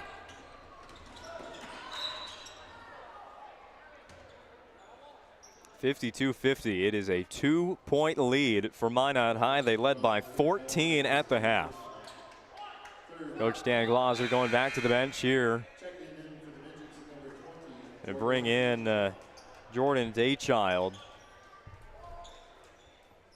He had a pretty good first half defensively and got a couple looks on offense. There's a 3 for Peyton Shell on the inbounds. Playing at a timeout by Minot. They have just 2 remaining in the game. We often think of frontiers as pages in a history book, a time gone by. But even in this modern world, there are new frontiers to conquer. Whether you're tending the land to grow a better tomorrow or growing a business for new opportunities, the work you do powers the world. Exploring the frontier means stepping forward, shaping the future for yourself and for those around you. First International Bank and Trust, helping you live first, one step at a time. Remember the last time you were certain that your bank had your back or would go the extra mile to give you the service and attention you need? Partnering with the right community bank can make all the difference. We like to think of a community bank as one that supports its local community. You need to know that whatever your financial future holds, your bank will be there to provide practical support. As a community bank, BNC National Bank will be there for whatever you need in the long haul. Reach out to our team today to learn more about how we're able to help you succeed. Member FDIC. Last season, these teams met up twice, and the games, they were controlled by the defense a little more than today's has been. 71-53 win for Minot here on this floor in the first of 2 meetings, and then a 68-47 win on the road. We're about to hit those point totals already. Yeah, everybody's kind of has it going for both teams, feeling comfortable out there. I mean, it's not for lack of defense. Guys are making shots and guys are playing hard. Pick and roll here to Cameron Wolf. Lost the handle of it. Still able to control, get a pass out to Weiner. Eventually it finds Jordan Daychild, missed 3. Rebound by Gunville. Winchesky stops at the free throw line, finds Bedell, floats in the air. A creative finish there for Landon Bedell. Yeah, really good job by Winchesky there. And a travel here on the other end. Game of runs. Dickinson gets it to 2 and a 3 and a fast break layup, and it's back to 7 with Minot High getting the possession back. There's that last play again on the Ryan Family Dealerships replay. Season high 16 for Landon Bedell. It is 17 points. Pass tip, Gunville keeps it in play. Another new player into the game for Minot. We'll tell you about him here in just a second after a missed 3 by Eric Winchesky. Minot's folks thought that was a block, but it was a foul. Drew Jordan, a sophomore, in for Minot High, and more than any other game I think we've seen this season, besides the last 3 minutes of 30-point wins, Dean Winchesky is going way down the bench today, getting these young guys minutes. Some very talented kids, freshmen and sophomores, will be making a lot more varsity playing time in the future. Yeah, Minot's always had guys sitting on the bench that could probably play at a lot of other places, whether they're seniors, juniors, or freshmen or sophomores. So they're definitely capable if they're out there. They wouldn't be if they weren't. Jalen Gunville finds Bedell. They keep going to the hot hand. He's now the leading scorer for the Magi. Landon Bedell with 19 points. Down the lane, Cranston. 59-53 Minot. PNC National Bank scoreboard, 12-10 to go in the game. Winchesky out to Gunville. Turns down a 3 for a wide open look by Jordan in the corner. Rebound, Nathan Stevenson.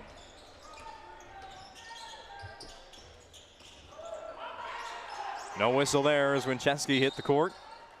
There's the foul against Jordan.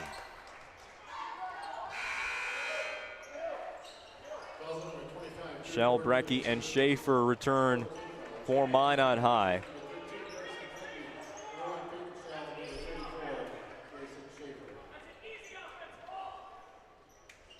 Shot clock resets for Dickinson. Daychild, top of the key, and poked away by Shell, but stays with the Midgets.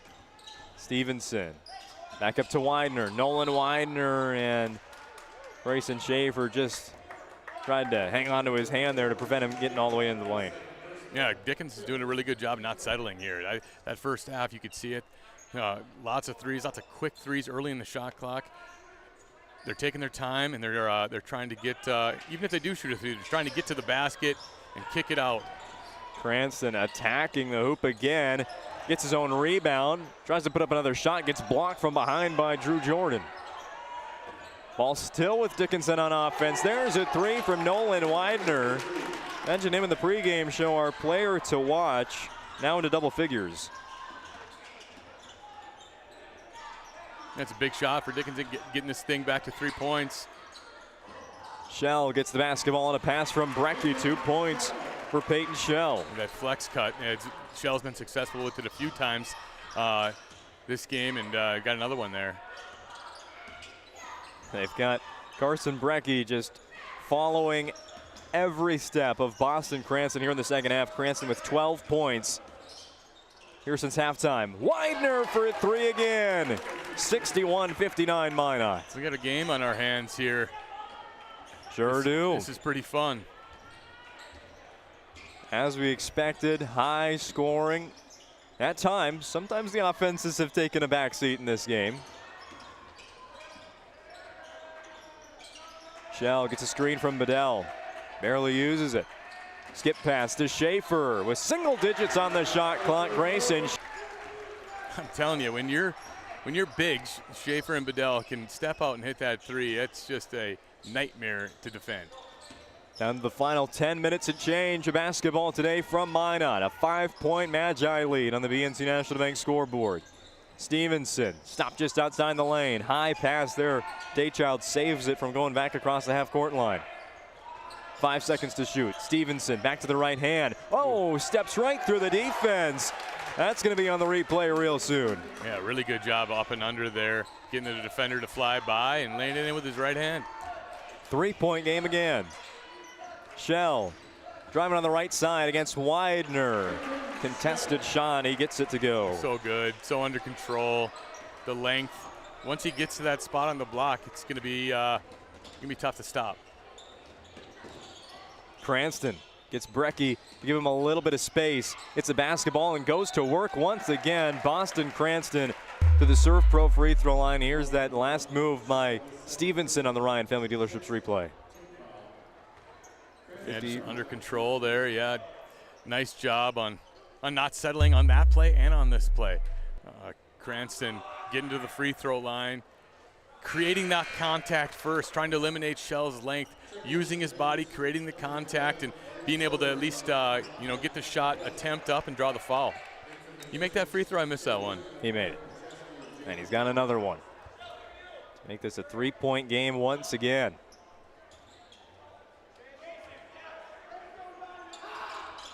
Boston Cranston, the junior, named to the All-WDA team a year ago, alongside since graduated Damon Glauser.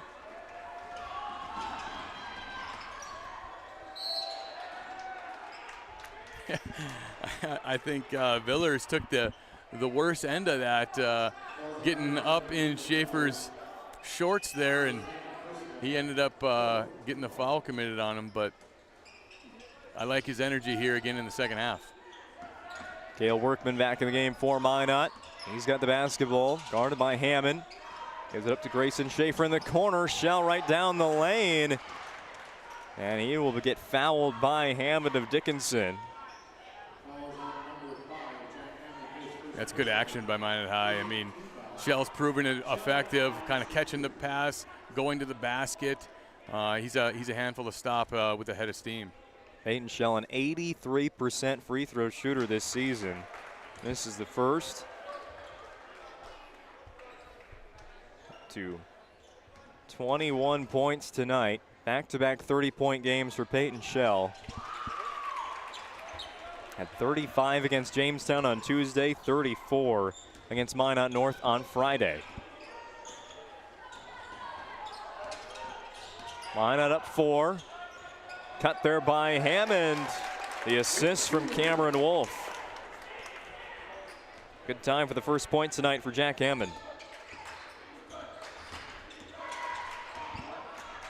Winchesky from the left side with the right hand. It's good. Minot High has just so many guys that they can go to when they need a bucket. Shell, Bedell's been the guy tonight. Obviously Winchesky. It's going to be a tough, even if it's only 4 points, it's going to be tough to overcome for Dickinson. Villers into the lane. Triple team there. Gets it back out to Widener. Who left him wide open?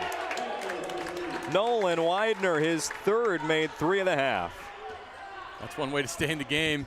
Knock down your open threes. Like you said, that's 3 just in the second half, 5 for the game.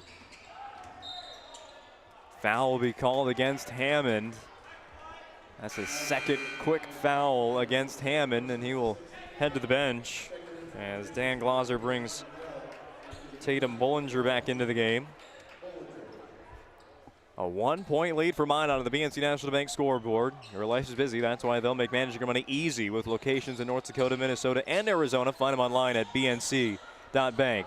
Bedell in the lane. Winchesky flying in. Never even touched the ground. Got the rebound and the finish. It's an athletic little finish there. Like you said, not coming down with it. Widener. Oh, just missed it. Rebound by Workman. Still, though, just a 3-point lead for Minot. Dickinson, still 7.5 minutes to go. Shell, a little bit of contact there. And a steal by Cranston. Might have numbers here. 1-on-2, gets it back out to Leland Villers. Cranston with the basketball again, guarded by Jalen Gunville. Hand in his face, but knocks down the tray. Boston Cranston is not missing right now in the second half, and we are even with 7:02 to go in the contest. The foundation of the financial planning approach at Legacy Financial Partners is a personal relationship. Our unique and collaborative approach to financial planning starts with your dreams, not just the numbers. We will work with you regularly to take action to update your plan as your needs evolve, recommending products and services that are right for your situation.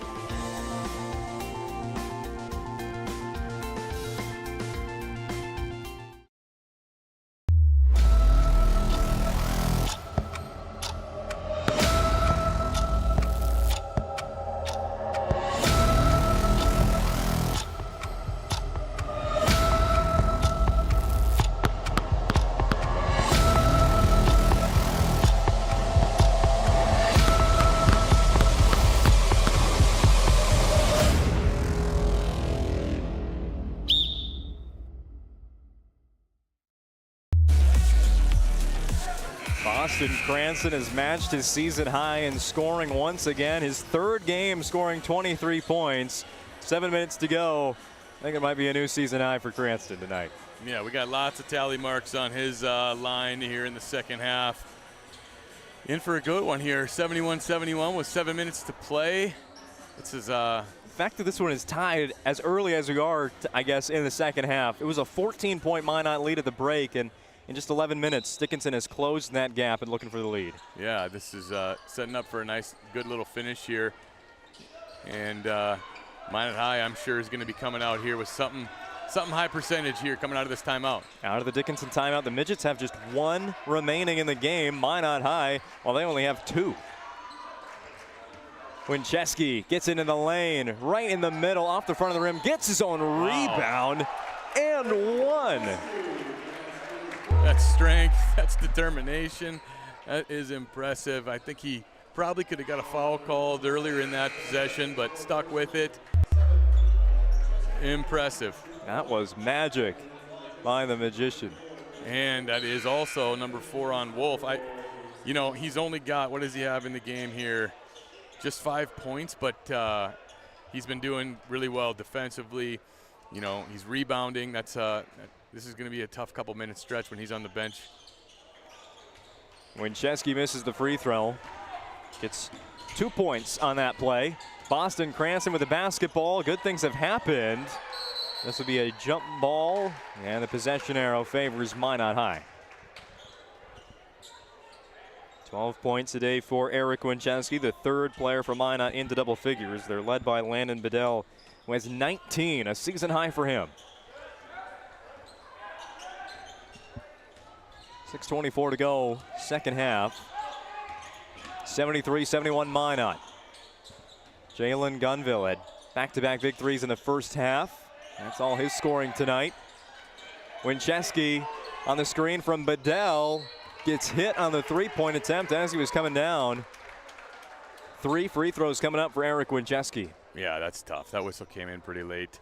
I mean, there was contact, obviously, but a lot of times you see, you know, especially lately with those fouling of the three-point shooters, you know, once it's gone and released, but you also got to give them space to land. So not ideal for Dickinson putting Wincheski to the free throw line.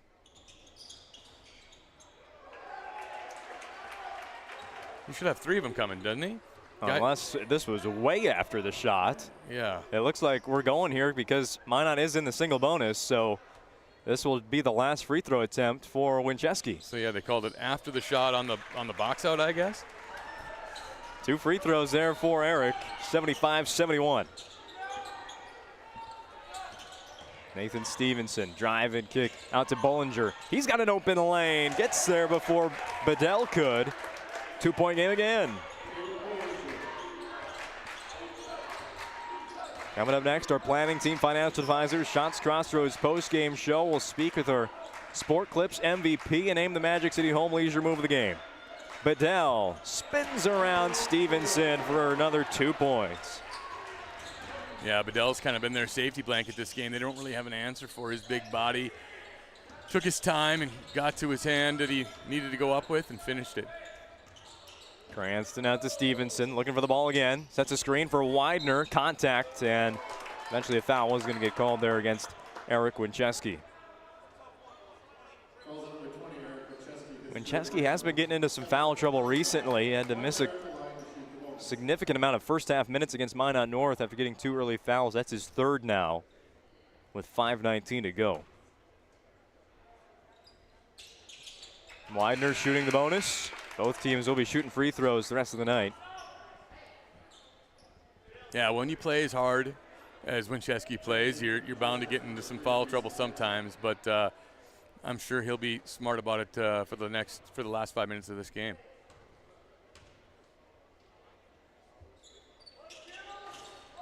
Widener goes 2 for 2 on that trip. He's also got more than 10 second half points to go along with Cranston. Oh, Schaefer did stay in bounds there. Finds Mason Jensen. Lets the rest of his teammates catch up.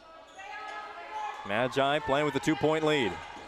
Winchesky stops, bounce pass to Schaefer, led him a little bit too far. Yeah, not a good angle there to try to make that pass. Tough one there, but yeah, Dickinson's got a chance to tie this game up. Dickinson receiving votes this week after appearing tied for 5th in last week's media poll, trailing by 2 to the #1 team all year long, Minot High. Cranston, a shake there, got some space. Give him the lead for the first time in the second half. Yeah, a little shake and bake with his dribble, inside out handle, created a little bit of space is all he needed. That looked good off of his hand. And officially a new season high for Boston Cranston, 26 of the Midgets, 78. Skip pass to Eric Winchesky. Guarded by Villers. Gets to the block there, a foul, offensive. Minot doesn't like that, but it wasn't on the primary defender, I don't think. I think it was on his... Stevenson sliding over. Yeah. It's out there on the Ryan Family Dealerships replay. For 50 years, Ryan has been a trusted name for car buyers in Western North Dakota. Shop their entire inventory online at driveryan.com. Eric Winchesky going to stay in the game with 4 fouls. Oh, yeah, I didn't even think about that. An offensive foul goes towards his total. 18 fouls against both sides here in the second half. Still 4 minutes and 10 seconds to go. Into a 3. Missed it. Leyland Villers. He was a little too excited with how open he was there. A little too much mustard on it. Minot High's got a chance to get that lead back. For the first time, it seems, somebody's walking the ball up the court. No doubt. Mason Jensen trying to find Shell. Gets it on the pass from Bedell. Shell faces up the defense. Now goes back all the way to the basket. Left hand, it's good for Peyton Shell. Impressive. Left hand, took his time. Minot in the lead, 79-78. Villers with the basketball, looking to go right. Stops at the elbow, finds Cranston. Oh, I thought he was going to take it. Step back in front of Shell, off the rim. Bedell the board. It's a tough shot with Shell's long arms in your face. You can't blame him. That's almost a little bit of a heat check. 3:15 remains on the BNC National Bank scoreboard. Minot 79, Dickinson 78. Winchesky's going to get fouled, and we'll get a 1-and-1. Yeah, that should be on the drive, right? On Cranston reaching in. 3rd personal foul against Boston Cranston. And now into the game with 4 fouls, right? Yep. Cameron Wolf. So you got 1 of each on each side here with 4. The way these guys play defense on both sides, it's going to be interesting to see if either one of these guys picks up his 5th. Winchesky needed to make the first to get a second, and he does. Chance to make it another 3-point lead for Minot.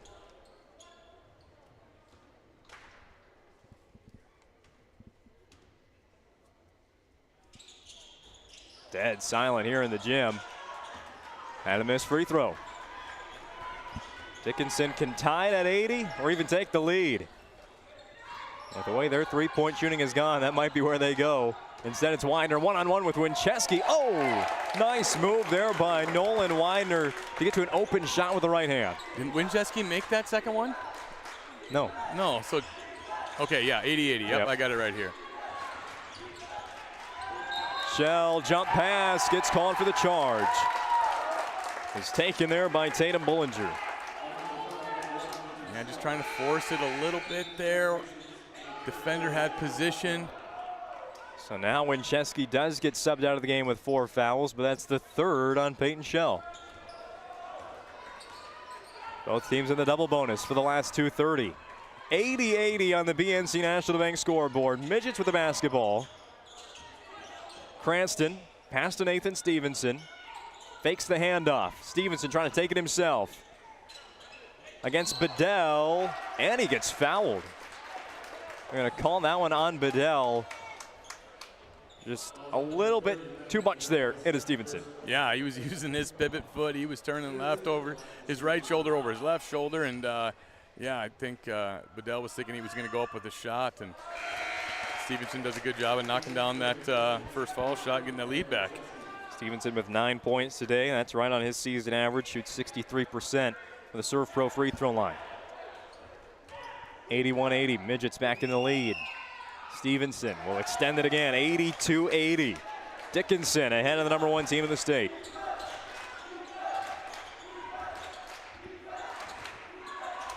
Winchesky immediately back into the basketball game after a quick break for defense. Yeah, a little offensive or defensive substitution. Line it back to their bread and butter. Bedell turnaround missed it. Wolf the rebound. Stevenson there. He was pretty close. Yeah. Final 2 minutes of basketball. Cranston gets it across the timeline. Guarded by Jalen Gunville. Finds Stevenson. Some space there for 3. Doesn't even look at the basket. Keeps the offense in motion. On the drive. Out to Bollinger. Hit 2 big threes in the first half. Drive and kick out to Widener with 5 on the shot clock. Nolan Widener missed it.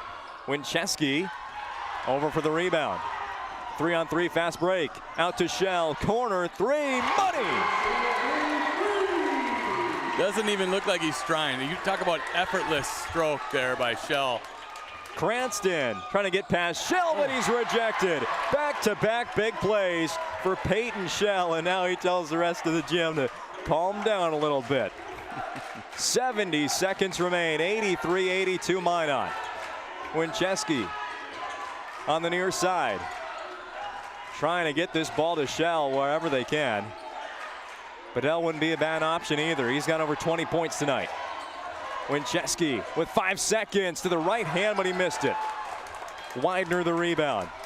Midgets trailing by 1. 48 seconds left. Wolf gets the play call in for the bench. Hands it off to Boston Cranston. Clock ticking down. 13 on the shot clock. Cranston got a screen from Wolf. Passes it away to Widener. Widener into the paint. Fade away. Oh, he got it too. Shot clock is turned off. Minot can hold this for the game-winning shot. 84-83, 20 seconds left. Ball in the hands of Winchesky. Finds Gunville. Shell contested. Blocked by Wolf. It's picked up by the Midgets, and Minot has to foul Cameron Wolf. We talked about him having a low-scoring offensive day, but the defense has been there when Dickinson needed it to be. Yeah, that was impressive. A lot of lean there from Widener. I could see where Minot High's displeasure there was. Yeah, but you want to let the players decide it. That's a tough one to go against Minot, but Cranston. Clutch free throw. Yeah, needs another one still. And Coach Dean Winchesky is going to try and ice it. 85-83. We'll keep it right here on a First International Bank and Trust timeout. Here is the play. Once again, they get the ball to Shell. 27 points per game on this season, and gets it blocked by Wolf. You know, I look at it again, and I kind of like the no call there. Sure, he's leaning it in, but also Shell's kind of, pushing to try to create that space there. Those boys are grown men. They can handle it. Yeah, that's a tough one if you're Minot High, and you love it if you're Dickinson. So, that's the way the game goes. 6.7 seconds to go. Each team with 1 timeout remaining, but make or miss here, it's going to come down to 1 final shot for Minot.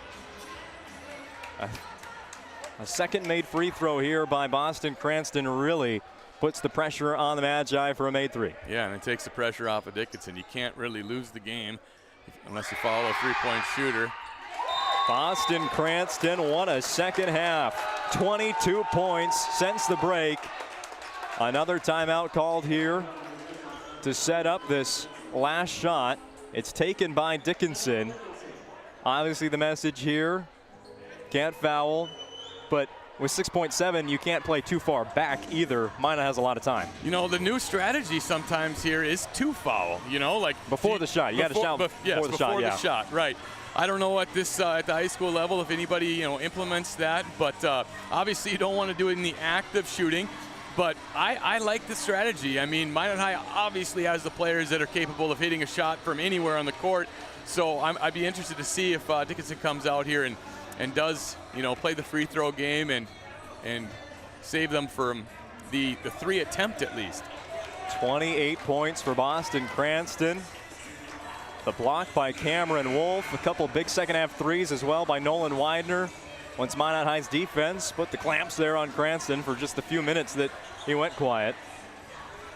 And Dickinson trying to hang on to a 3-point lead and take down number 1 the day before the new polls come out. Winchesky gets the pass from Shell. Down to 3 seconds. He's going to put up the shot early. He missed it. Wolf skies for the rebound. And the upset show goes on the road. Yeah, I put that up just a little too early. He had a few seconds. But he ended up getting a good look and was just off the front rim.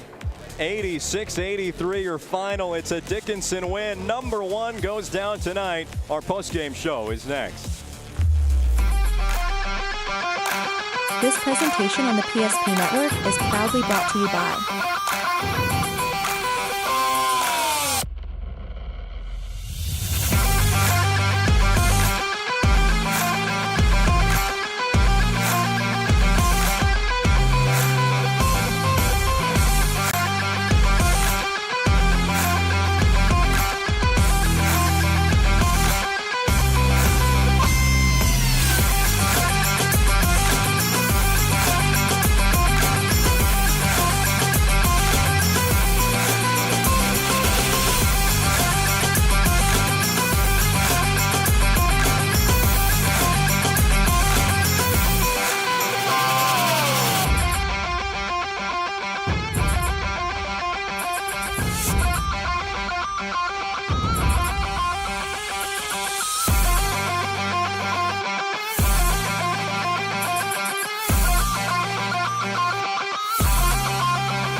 Make sure to like and follow the PSP Network on all social media platforms and hit that subscribe button on YouTube.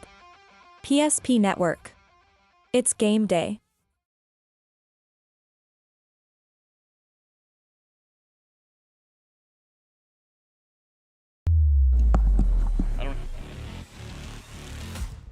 Welcome to the Planning Team Financial Advisors Shots Crossroads post-game show. Planning Team Financial Advisors, whether they're looking for a full service, When you're looking for a full-service financial plan or planning for farm or business succession, Planning Team Financial Advisors is here to help you work toward achieving your financial goals. Visit them online at planningteam.com, helping clients work toward financial freedom. And Shots Crossroads. Get filled up on their delicious menu that includes the famous number 99. Shop online at shotscrossroads.com. Team buses are always welcome. 86-83 the final. Dickinson gets the win on the road against Minot High. It was Minot High with the 2 big runs in the first half to build a 14-point lead, but none of that sort in the second half as Dickinson, it took them all 18 minutes, but they completed the comeback today. Yeah, crazy. I mean, we were talking about at halftime that it didn't feel like a 14-point game, but Minot High had it under control, had that lead. But yeah, the story of the second half was Boston Cranston. I mean, the degree of difficulty of those threes he was hitting, he was getting to the basket, he was creating space, using his body. Really, really gutsy performance by they're a man down. I guess Minot High is too with Johnson being hurt.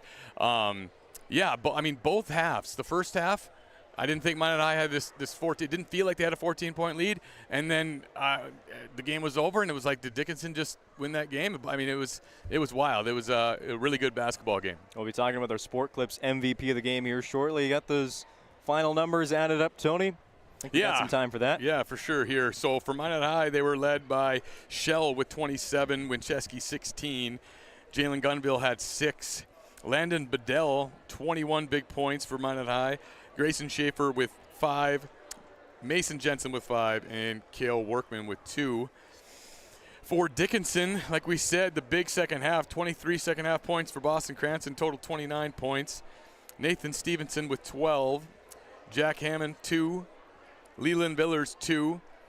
Tatum Bullinger, 8. Jordan Daychild, 5. Cameron Wolf, 5. And Nolan Widener for 21. All right, we're about to get our Sport Clips MVP of the game up here. You just want to stand right here for us. All right. Our Sport Clips MVP today, really no doubt about it with that second half performance, Boston Cranston. You know, I've been in the locker room after basketball games where we pick up big wins, but never once have I been able to be a part of a locker room celebration after beating the #1 team on the road. What was it like just there moments ago before you joined us? Yeah, it was crazy. Everyone was going crazy in the locker room. Everyone's having fun. It was crazy. Talking about that second half, man. You came out right away, sent a message. You established yourself as the go-to guy. Minot had to change on defense. Just what happened after halftime? Yeah, I just started feeling it at half, and then, they started face guard, so I just tried to get my teammates open and just kept going. How about that last defensive stand there to kind of seal the victory? The block by Cameron Wolf. I don't know. Did you see that play happen, and what were the emotions after that? Yeah, it was a great block by Cameron, and, I mean, if that doesn't happen, we might lose that game, so it was a great block by him. You guys have played the best of the best so far this year in the WDA. This one obviously goes down as win number 3. Get back to the 500 mark. Where do you see this win, this big momentum-shifting win, take you the rest of the season? Hopefully we just keep getting wins on wins and hopefully have a good spot at the playoffs. So that's what we're going for. All right. Well, a great performance tonight, Boston. Thank you for joining us. Thank Our you. Sport Clips MVP. We'll take a break. Come back with the rest of our post-game show. Property owners in Bismarck and Minot seek transformation. ServPro's construction program brings both vision and precision. From that very first hammer strike to the final touch of paint, our dedication remains unwavering. It's not just about remodeling, it's about legacy. In Minot and Bismarck, ServPro is your partner in transformation. We don't just build back, we elevate every space.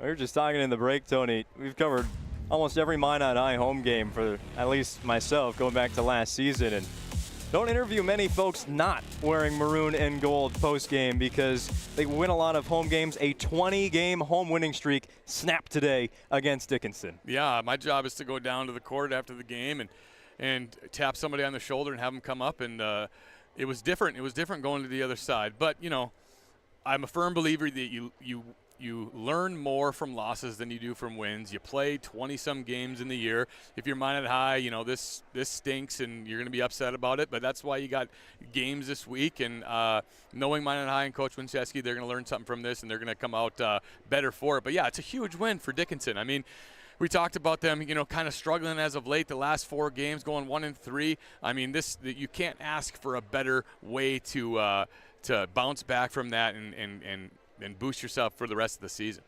Yeah, you look ahead at the next game for Minot High. Home against Bismarck Century, and that game just got a bit bigger because Minot High, obviously the number 1 ranking, whatever that matters to any team or anybody out there, but the number 1 team in the media poll, at least in AA boys basketball, will change, and it will be the Century Patriots tomorrow. You can pretty much establish that after they beat Mandan by almost 20 on the road tonight. So that means Minot High has a chance to redeem themselves, earn that number 1 ranking again on their home floor in 3 days' time, Friday night against Century right here. How about that game? You almost like that. You lose, and then you can get it right back from the team that takes over that number 1 spot.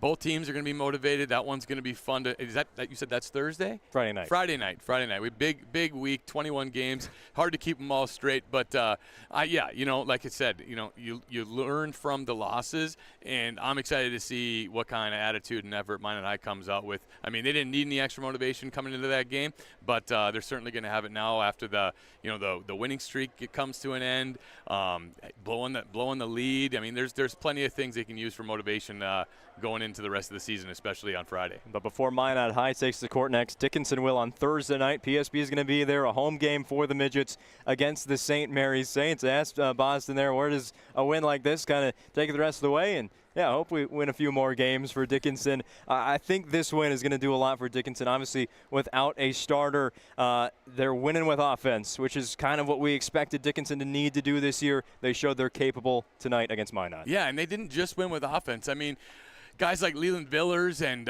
Wolf, guys were making effort and energy plays on the defensive side. They turned Minot High over to start the game a couple times, and they did at the end there as well.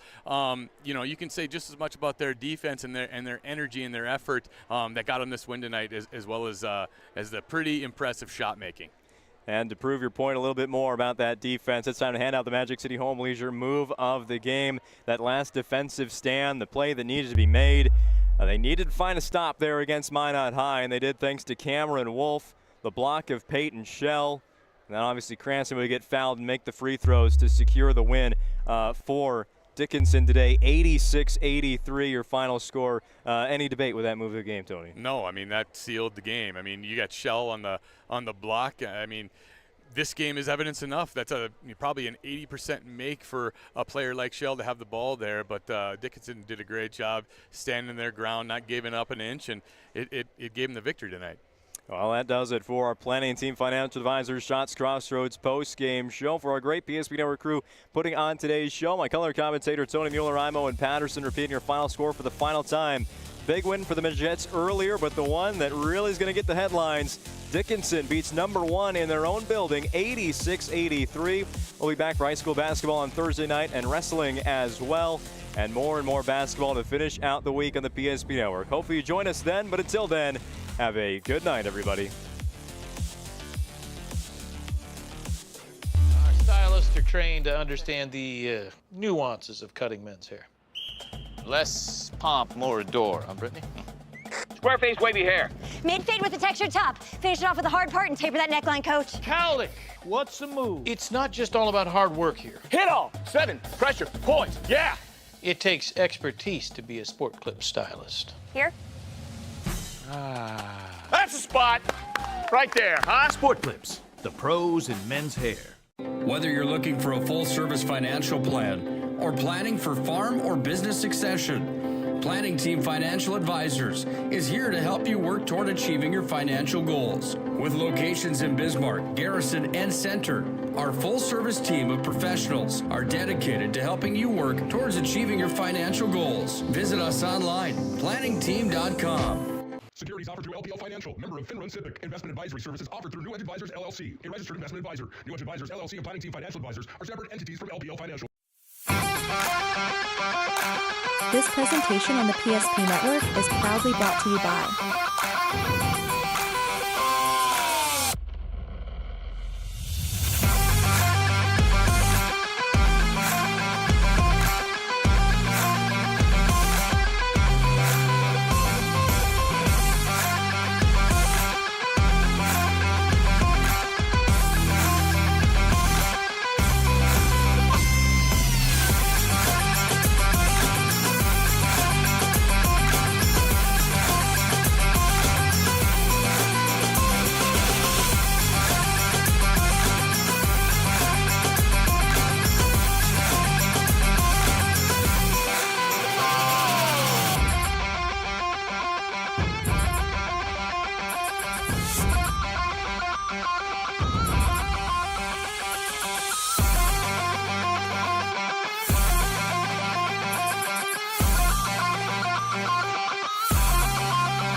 Make sure to like and follow the PSP Network on all social media platforms and hit that subscribe button on YouTube.